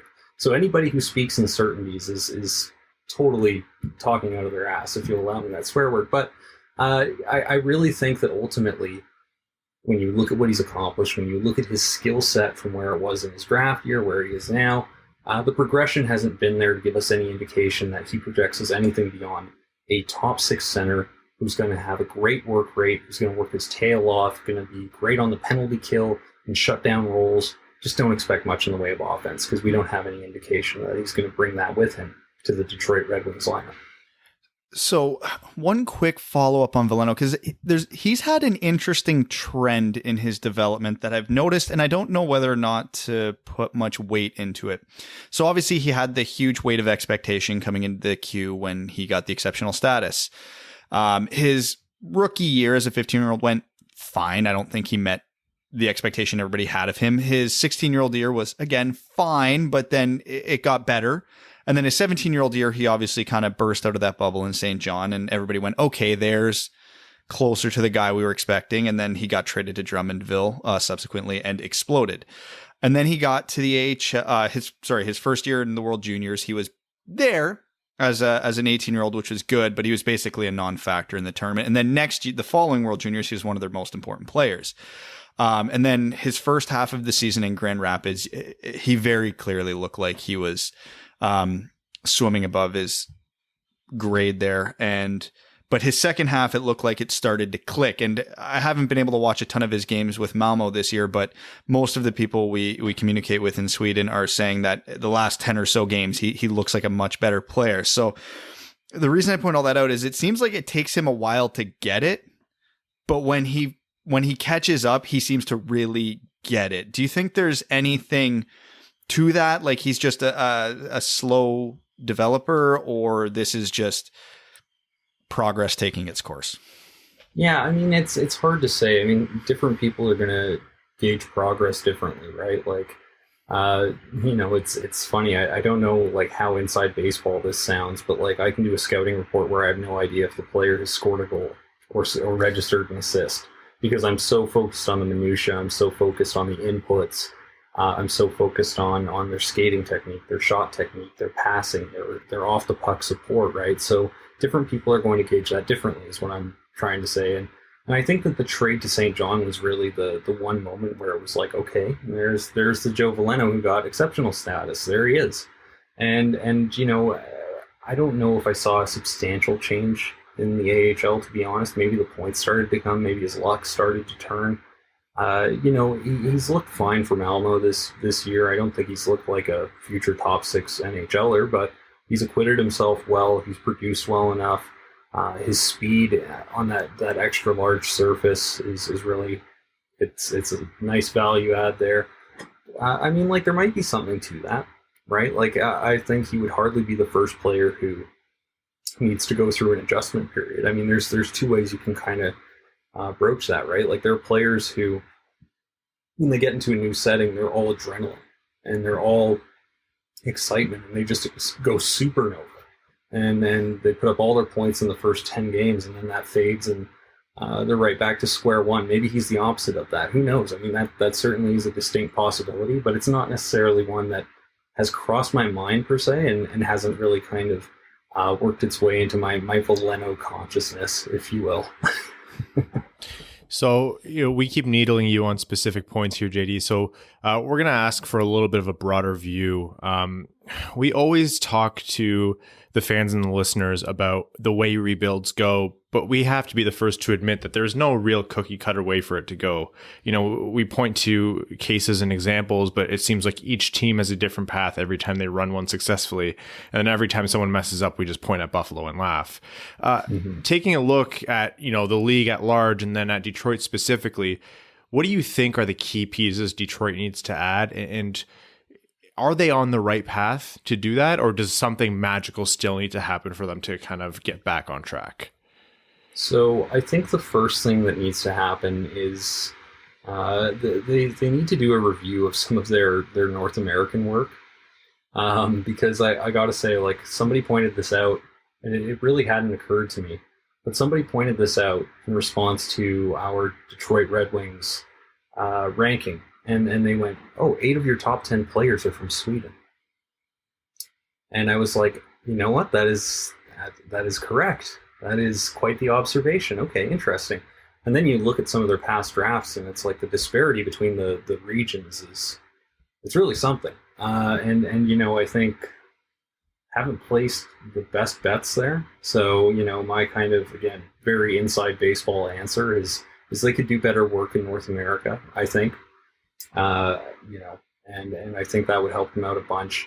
Overall, though, like I think that Detroit and Steve Yzerman in particular are doing really good work, and I think they should be applauded for that. Like in Vancouver, it was I was covering the Canucks, and it was a little bit like Mugatu in Zoolander. I feel like I'm taking crazy pills because it's like this team would be in the bottom of the leaderboard every year, and they wouldn't make any rebuild type trades. They wouldn't weaponize their cap space. They wouldn't make that Mark Stahl trade. In fact, there was rumors in Vancouver that they couldn't even conceptualize why a team would make that Mark Stahl trade for that second round pick, right? Whether that's true or not, who knows? But that was the rumor in Vancouver, right? And so I think that what you can only do as a general manager is give your team a shot. Like, I'm a firm believer in that. Like, look at Washington and Alexander Ovechkin. How many times were they told to blow that thing up? Countless times. And even I ascribed to that belief at one point. I think it was when Nicholas Backstrom said, going into that Game 7 where they blew the 3-0 lead, he goes, oh, we went into the building in Game 7 and knew we were going to lose. I was like, okay, go nuclear. This team can't do it. And then they won the Cup next year, right? And you look at the Tampa Bay Lightning. How many times did you have Pierre Maguire being like, oh, analytics are bad or whatever? And I can tell you where somebody played his high school hockey, but I can't tell you their Corsi because that would be bad. Need to blow this up. Well, they had a 10-year window, and eventually they broke through it. And I think that there's really something to that. I mean, hockey is more luck-driven than any other sport in the world. I don't care what anyone says, right? Like, you take two teams, one is a clear-cut favorite, they're going to win 60% of the time. Like, how's that for just dessert, right? Like, you build the best team in the world, and if you're lucky, you've got a 65% chance of winning your game against the worst team in your league. There is no other sport like that. So all you can do is build a durable, robust contender. You have to avoid some of those bad contracts that, for, again, my Vancouver is showing here, but you have to avoid the Louis Ericssons. You have to avoid the Justin Abdelkaders. You have to avoid, contracts of that ilk. You have to not make mistakes around the margins. And I think that Steve Yzerman has given us proof of concept in Tampa. And when I look at what he's done thus far in Detroit, I think you guys are in good hands. I really, really do. I mean, this rebuild is going exceptionally well. Has it been perfect? No, such a thing doesn't exist. And who would I be to tell you what is or isn't a perfect rebuild? I'm just a dude.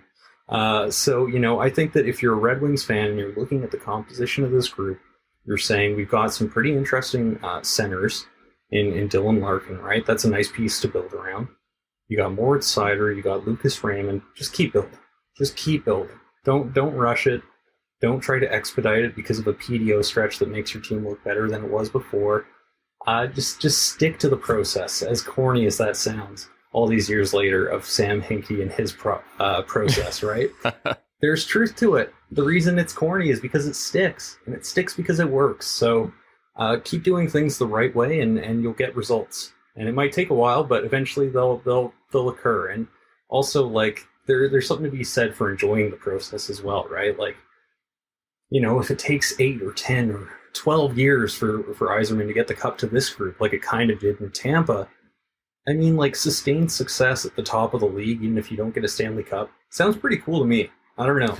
So I think that overall, lots of reason for optimism if you're in Detroit.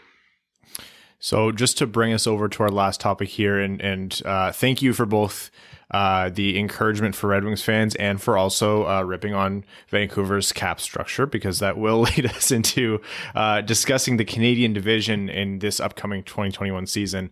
Vancouver's in kind of a funny spot. And this, JD, understanding you, that you cover teams across the league, but you're pretty intimately familiar with Vancouver.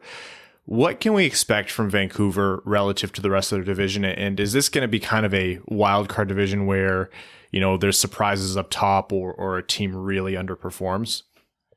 I think that Vancouver is the ultimate wild card, right? So you look at this group last season and how they were able to have the run that they did. How did they do it? They had the best top 6 in the NHL. When they had Toffoli, it was like the numbers all back that up. If it wasn't the best, like, let's call it top 3, top 5. Really splitting hairs at that point. They had an elite top pairing. Whichever pairing Quinn Hughes was on, that was an elite pairing. And they had elite goaltending, right? So all their bases where they needed to be well stocked, they were. I mean, the depth was terrible. Like, they also had one of, if not the worst, bottom 6s in the league. And their bottom pairing looked terrible in the playoffs. But now, that top 6 without Tyler Toffoli and also without Josh Levo, I don't think you can overstate that loss to this group. Real glue guy who you can just put anywhere in the lineup, and he's gonna produce interesting results, particularly of the underlying variety. So you take them out of the equation, and then you're left with Jake Virtanen, who the coach doesn't trust in high leverage minutes. Well, what does that mean? That means that it's Louis Eriksson in the top 6. And okay, that's not fun, but that's what they have to do. You look at their defense. Did they improve their top four? Yes, absolutely they did. I think that Nate Schmidt is a very clear upgrade on Chris Tanev. Full stop. But their bottom pairing is just like the ultimate question mark, right? Like I said, Olli Levy and Brogan Rafferty and Jordy Ben or Jalen Chatfield. So apparently that's a thing now in Vancouver. So that's also a part of their lineup that is in complete disarray. And then when you also consider how awful their bottom six was last year, they're returning effectively the same cast of players without further depth at the top of their lineup. So that group is going to be subtracted from if there's even one injury to that group. So all the worst spots of this roster are somehow weaker than they were last year, and the great equalizer in goal is now gone. So I don't know, like it could be really ugly. But then again, they also have Quinn Hughes and Elias Pettersson. Like if goaltending isn't the great equalizer, I think that those two players are. So it's really unfortunate though, because I don't think enough is being made in this market of the fact that they effectively have to punt on the season because of how much money is invested in their bottom six. Like there is a genuine cash crunch in Vancouver. They don't have the financial flexibility or will to spend on this group. And it's the final year of Elias Pettersson and Quinn Hughes as ELCs. This is an opportunity that most general managers dream of, and they'll never get it in their lifetime, most of them. To have two of the top five at their position making this little money, like the idea that they cannot build around this roster and add players to it. Like never mind even just holding the line from where they were last year. The idea that they can't go all in and push their chips to the center of the table for this season, like that is devastating. That is like a once in every 50 years opportunity that they just flush down the toilet. And I don't think enough is being made of that, particularly across the league where, you know, the national media, they never spare any expense when it comes to defending this management group. I mean, I get it because Jim Benning is one of the nicest people on the planet, real salt of the earth guy. I've enjoyed every interaction I've had with him, but I really just don't think enough is being made of the fact that you have two potentially like franchise pieces, right? Potential Hall of Famers. I don't even think it's outlandish to drop that at this stage in their careers. Like they're such special players. You have one more year where they combine for under $5 million against your cap. And you have Brandon Sutter, Sven Berchi, Tyler Myers, Louis Eriksson, Michael Furland. I'm sure I'm forgetting someone. Antoine Roussel. Antoine Roussel, sure, throw him in the mix. That's over $21 million in a combined 0 wins above replacement.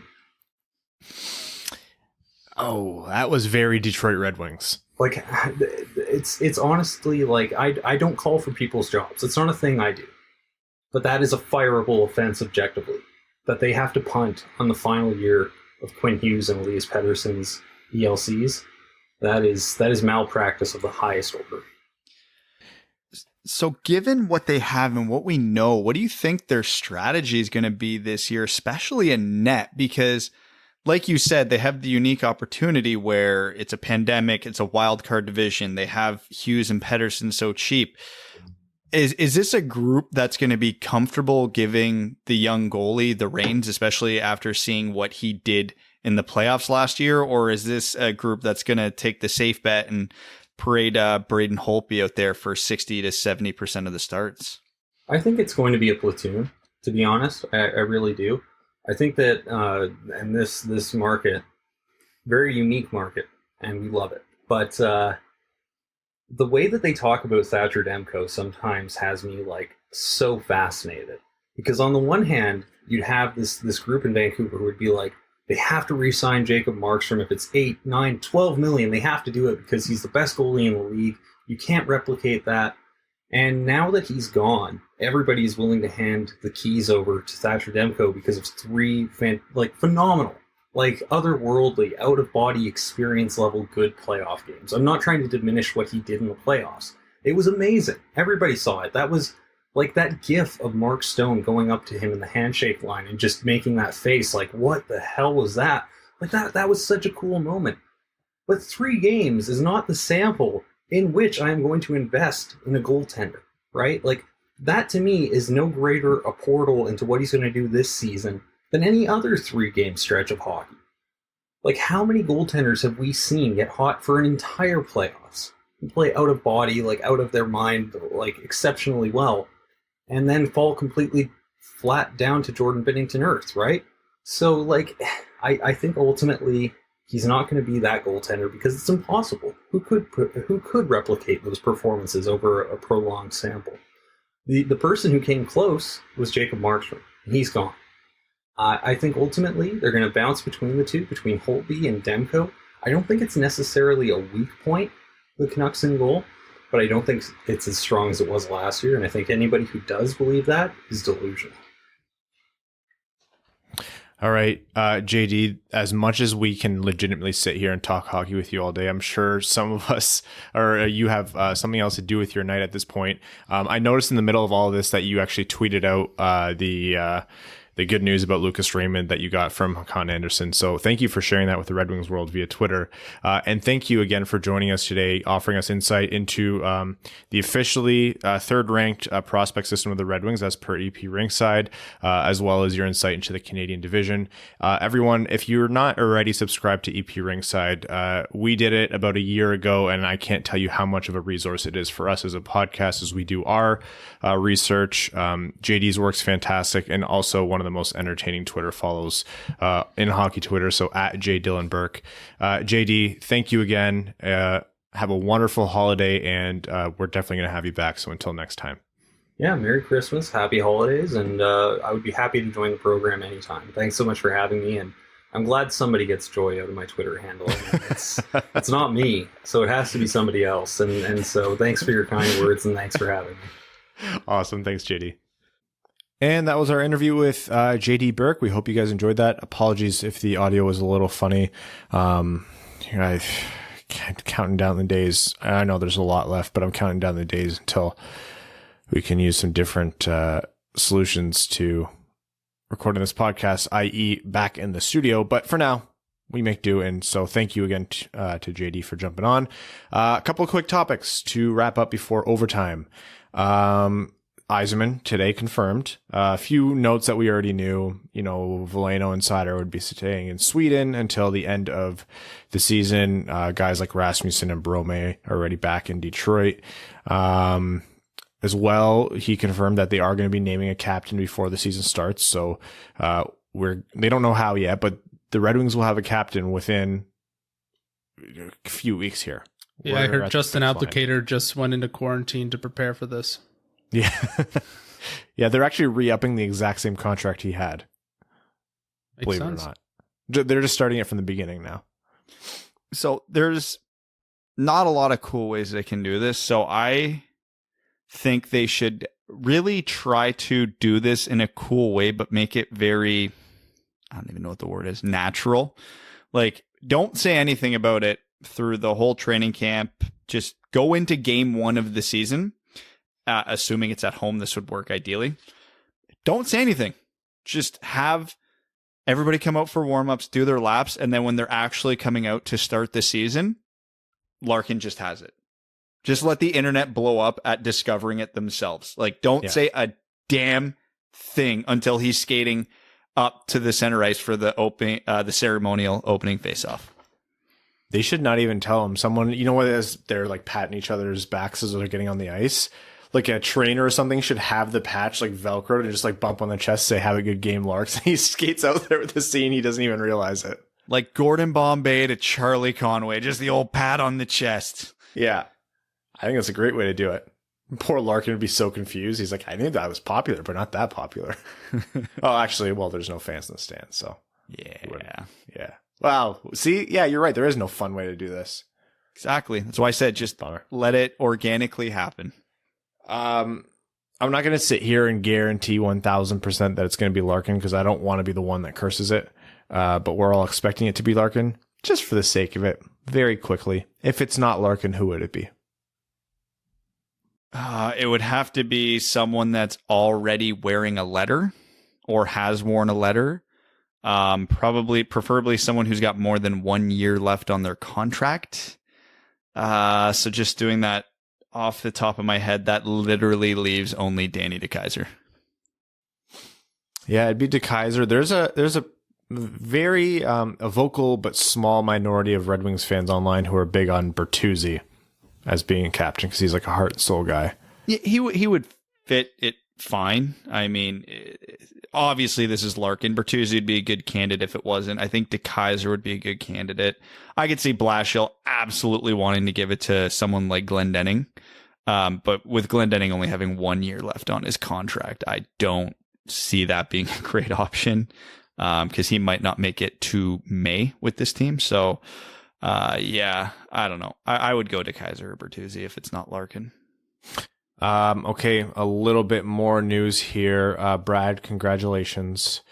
The offside rule has changed. The player's skate no longer has to be physically touching the ice. If it is above the blue line, it is considered onside.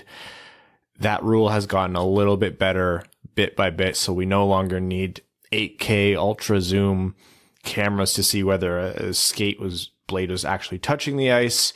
That blue line extends upwards. I used to not think that would be a good change, and it took about one season of offside reviews for me to realize that that was a very necessary change that needed to happen. So I think this is a resounding thank goodness from hockey fandom. I think everyone who I've talked to or seen has liked this.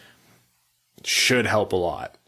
Hey, it's one step closer to abolishing offside reviews forever, so I'm very much in favor of that.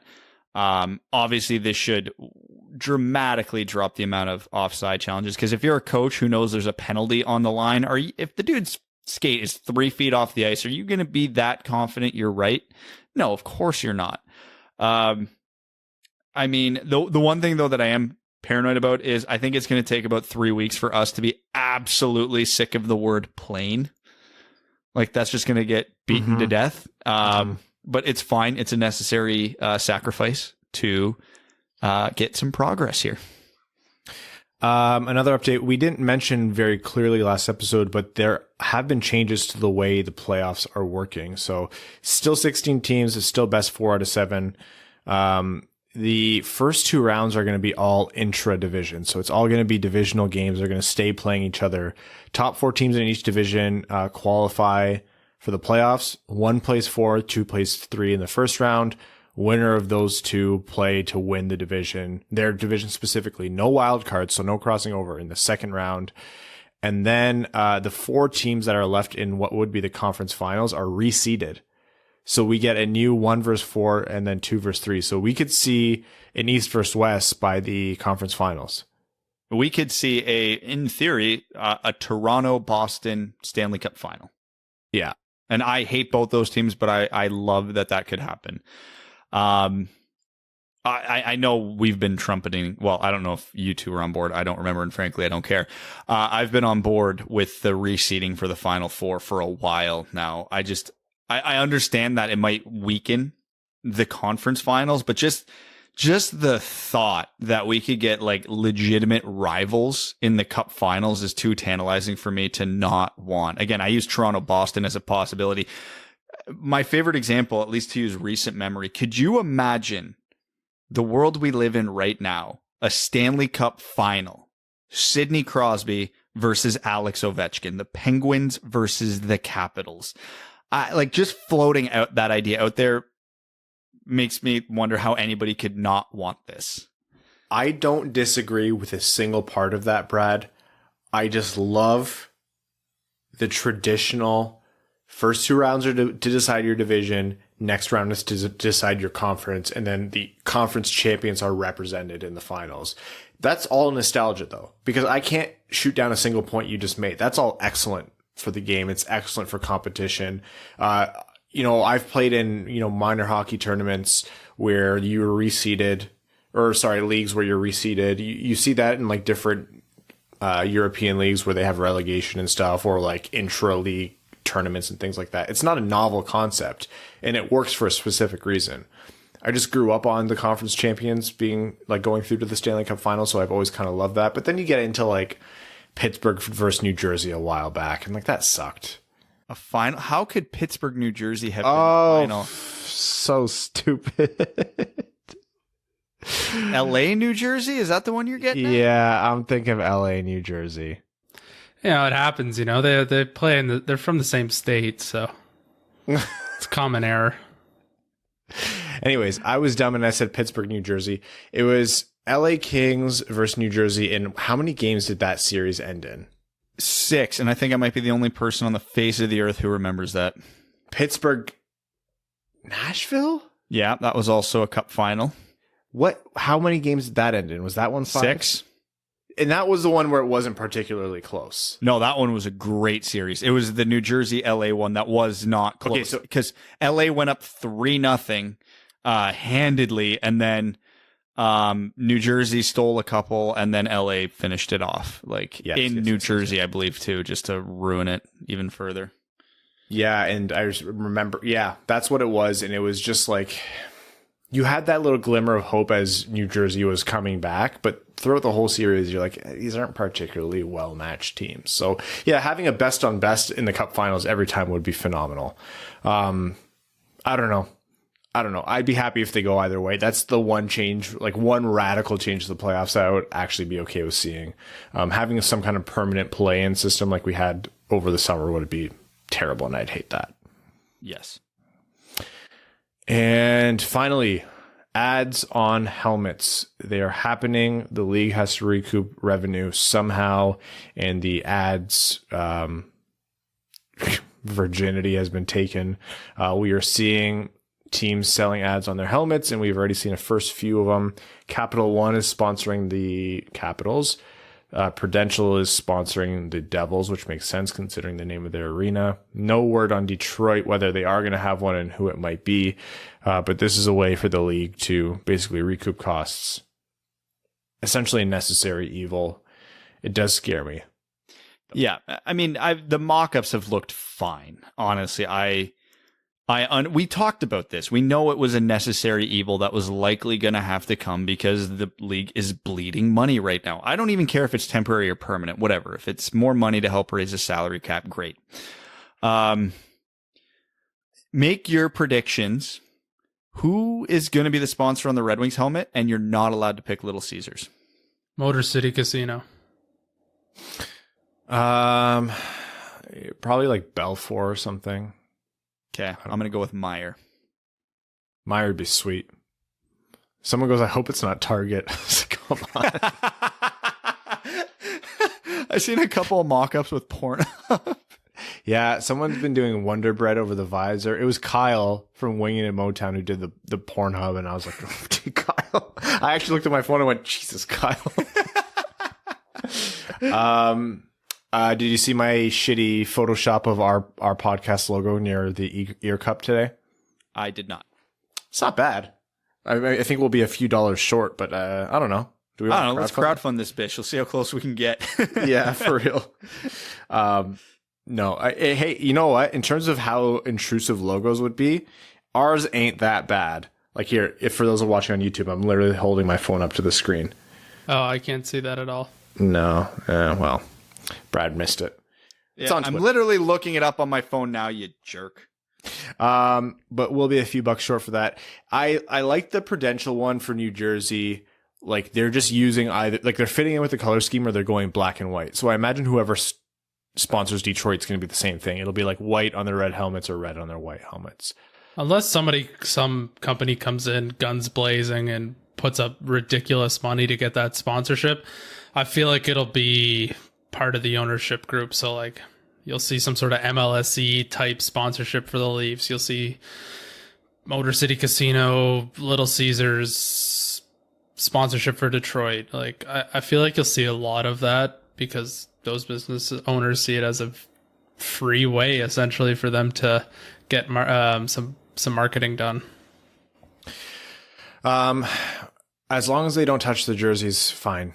Because let's be honest here, these aren't going away. These aren't a temporary measure until revenues come back. When revenues come back, they will come back and helmet ads will still be a thing. Like they're not, it's Pandora's box, right?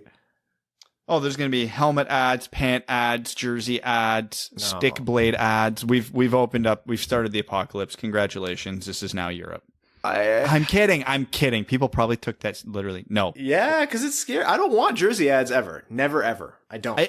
If we don't need them, I don't want them. But if it comes to a point where the NHL is bleeding enough money and this pandemic's dragging out longer than we thought, whatever. I'd rather have a healthy NHL with jersey ads than a struggling NHL without them. I talk a lot about the old boys club and hockey boomers, but I act like one quite a bit, eh? Yeah, I'm the old guy on this podcast. I'm supposed to carry these opinions, Ryan. I think Evan is genuinely the oldest soul on this podcast, though. Yes. Is that just because he looks half dead all the time, though? Yeah. Looks. I am half dead. No, if we're going by feeling half dead, I absolutely am taking that crown, and you bastards can't wrestle it from me. Yeah, no, because we don't have kids. Exactly. Did you know, Brad? Yeah, I get the highest kids per 60 on this podcast by a lot. You do. Which is actually a good time. I have a special announcement. We're going to overtime. I'm just messing with you. I don't know what you guys thought was going to happen there. Let's jump in. I thought you bought my kids something, and now I'm disappointed. If I bought your kids something, I tell your kids, not you. Yeah, I know. Well, now I'm going to have to tell them that they don't have anything from Unky Ryan, and they're going to be upset. Don't do that, man. Don't make me cry on a podcast. Between the last episode with my friends telling me as we were recording last episode that they were pregnant and you doing this, like these podcasts are getting way more emotional. Nothing will ever top the time where Evan sobbed. That did not happen. No, I've never seen you cry. Me neither. I've never seen him express emotion. No. Someone has to be the stoic person on this podcast. Actually, Evan is very lively when one of our dogs have interacted with him. Yes, that is very true. Okay, we're going to jump into overtime and wrap this episode up.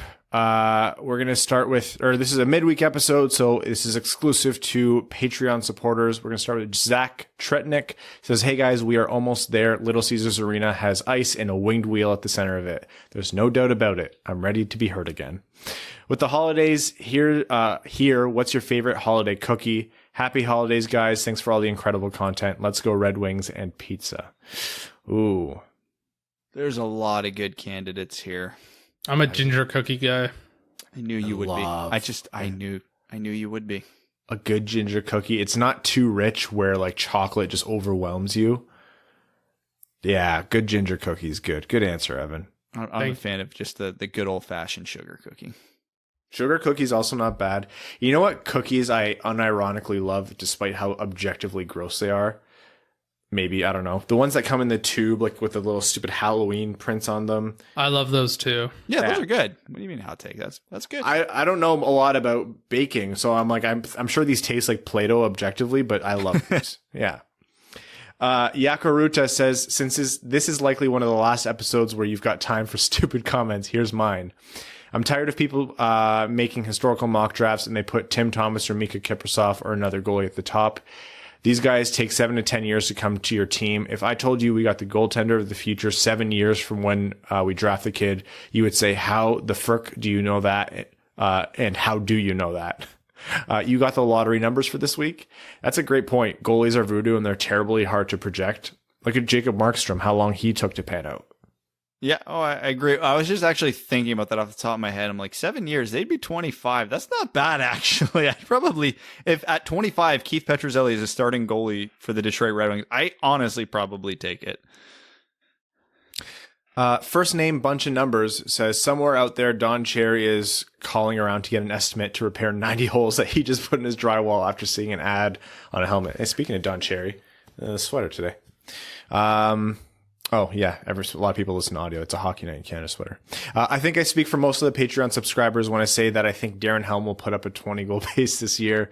Chicago doesn't have an NHL goalie. Saros and Rene weren't good last year, and unless Officer Bobrovsky can return to form, he's basically an open net. Helmer was on a 20-goal pace last season if the season would have reached 140 games. So it's reasonable to assume with a full year of playing on the Mantha, Larkin, and Helm line, he could easily hit 20 goals over 82-game pace in a much weaker division. Thoughts? No. You guys are something, huh? You, as much as this podcast might change over time, you definitely don't. Yeah, I'm gonna My answer to this is to remind myself that there was something I wanted to bring up earlier in the episode that I wanted to do as a favor to a friend. So anybody who listened to the episode last week with Lauren Gable on, I mentioned to her that like I wanted the sweater or a t-shirt that like the one Lafreniere was wearing. She messaged me today. The PWHPA's pop-up shop is back. All Adidas apparel, and it's going to be up again until January 5th. So anybody who wants to support women's hockey, you have a couple weeks to hop on it. Oh, I'm definitely getting one of those. Thank you, sir, for taking my money. I literally got something for me, Mika, and Crystal today. So my wallet's significantly lighter for a good cause, though. Cody Stark says, who is your best sleeper pick in fantasy hockey this year? Oh, you're trying to take our strategy, huh? I've got a good one too, and I'm not saying it. I was doing some looking this before the podcast, and I've got a few really good ones. I'm a man of the people, so I'll give them to you guys. I don't think he's not a secret anymore, but I think Mika Zibanejad's going to go way lower than he should, just because his counting stats weren't that big last year because the injury bug bit him towards the end of the year. But he, not Austin Matthews, not Alex Ovechkin, not Dave Pasternak, he led the NHL in goals per game last year. I am expecting, not for high picks, I'm expecting breakout years for Jack Hughes and Capo Caco. And honestly, we won't think it's that bold of an opinion, but the rest of the hockey world will. If we get 56 games of Anthony Mantha, he's going to be easily, comfortably in the top 30 of NHL scoring. Did you say Lafreniere? I don't think Lafreniere would be a sleeper. Sure he would. He was a rookie. Rookies are wild to predict. Wild to predict, but I think people are going to be making calculated bets on Lafreniere pretty frequently. And Josh also Jared Spurgeon. Nobody ever drafts Jared Spurgeon. I get him in the last round every year. Stop letting me do that. Josh Yelton says, who do you guys think the 4 to 6 man taxi squad players are going to be? Curious to hear your thoughts. Cheers. Before that, did you see the picture floating around Twitter today where it was like NHL announces taxi squad, Patrick Kane, and it's a guy with his fists up. It's so bad. It's going to be Picard or Boyle in net, Eisenman already said today. I would not be surprised if we see some like real depth free agent signings of just like career seventh defensemen just to fill that role. And I wouldn't be surprised if it's like one or two of them. And then I think we already mentioned it. It's going to be the Brian Lashoffs, the Dylan McElraths, pick Turner Elsons of the world who are going to fill those roles. Good enough to plug into an NHL game if need be, but not good enough to ever be a contender for a full-time Red Wing and too old to be worried about development at this point. I want to interject very quickly to see if you guys can guess this, because I was looking at the Yahoo Fantasy. So they're already having like their average pick number for players. Who do you guys think is the number one person picked the highest on average? It should be Connor McDavid, but because you're saying that, it's definitely not him. It's not Connor McDavid, and it's not Leon Draisaitl. Oh. Okay. It's not Ovechkin, is it? It is not Ovechkin. Ovechkin is actually averaging 6th so Nathan far. McKinnon? No, it's not. What's going on? Okay, Hold on. I know. Hold on. You guys know. Come on. Pasternak, Marchand, Austin Matthews. No, Matthews is 6.9. Nice. Okay, now I'm actually getting curious. Hold on. So is it? He's a forward, obviously. Yes. Yeah, it is. Okay, Eichel? Nope. Eichel is averaging 10.3. Pedersen? You know what? This is going to be funny, but also very sad for the people who have picked him. It's Nikita Kucherov.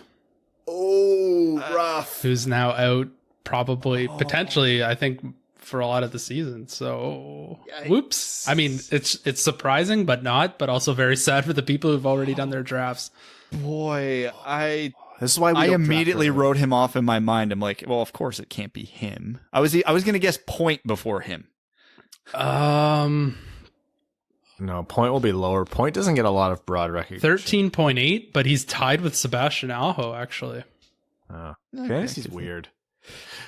Santa Claus, the OG Panthers logo. Here's Rowan. Good day, Deadbets.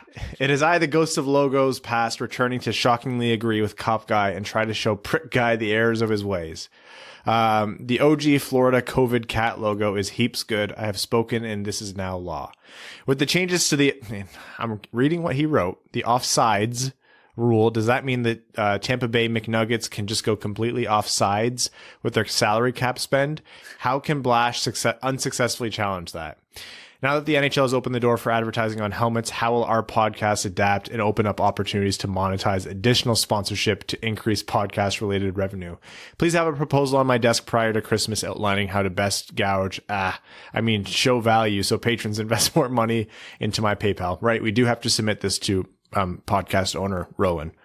I'm getting deeply concerned. Rowan has been way too nice to me for the last week. It's the holidays. It's gotta be. It has to be. Jersey time. Make one reverse retro jersey more betterer, but it cannot be the Wings one because we know it is perfect.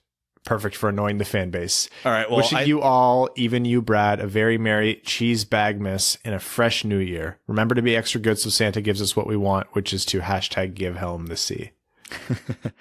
Okay. So I guess we have to take a bad reverse retro jersey and then improve it.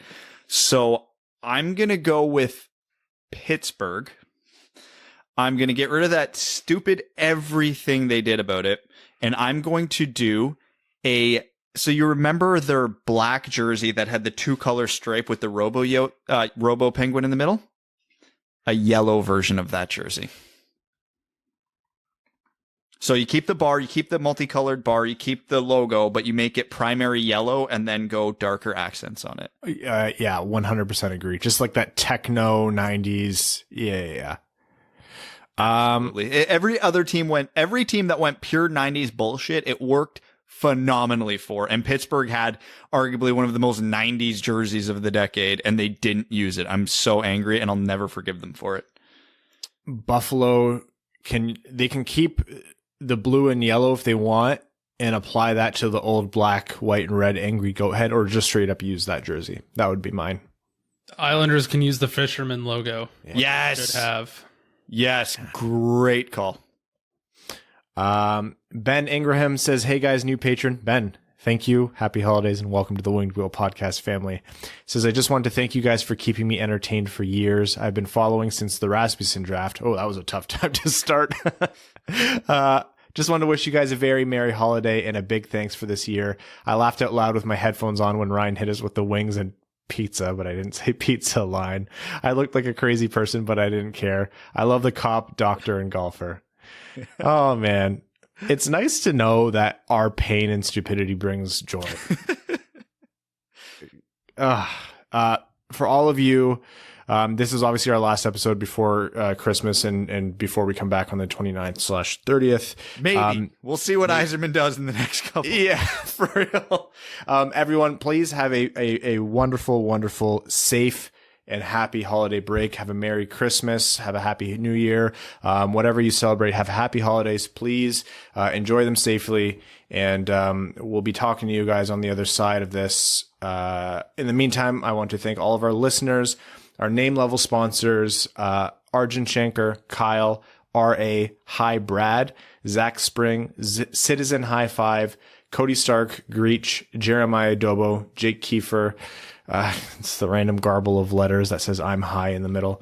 Andrew Bohan, Scott Martin, Jacob Turner, Matt McKay, Craig Kibble, Brandon M., Matthew M. Rice, Luke Johnson, Kaylin Wood, Hassam Al-Qassem, Charlie Elkins, Hannah Lee, Josh Yelton, Trevor Pevavar, Evans Bingo Card, Ashley Van Conant, Connor Leighton, Danny Jr., Matthew Keeler, Stay Fresh Cheese Bags, A Fournier Company, Antonio Gracias, John Evans, Joseph Minama, Quaz, and Stan Olson. Again, guys, check your Patreon messages if you're a specific tier of patron for fantasy hockey. Enjoy your holidays safely. Hope Santa and or Evan comes through your chimney and is good to you, and we will talk to you soon. Thanks for tuning in to the Winged Wheel Podcast. Be sure to check out wingedwheelpodcast.com, where you can subscribe to the show on iTunes, Spotify, or wherever you get your podcasts. You'll also find links to other ways to support the show, such as Patreon, official podcast apparel, and more. And don't forget to follow the show on Twitter at Winged Wheel Pod. And of course, the hosts at Brad Crisco, at Ryan Hanna WWP, and at Hockey Town Evan.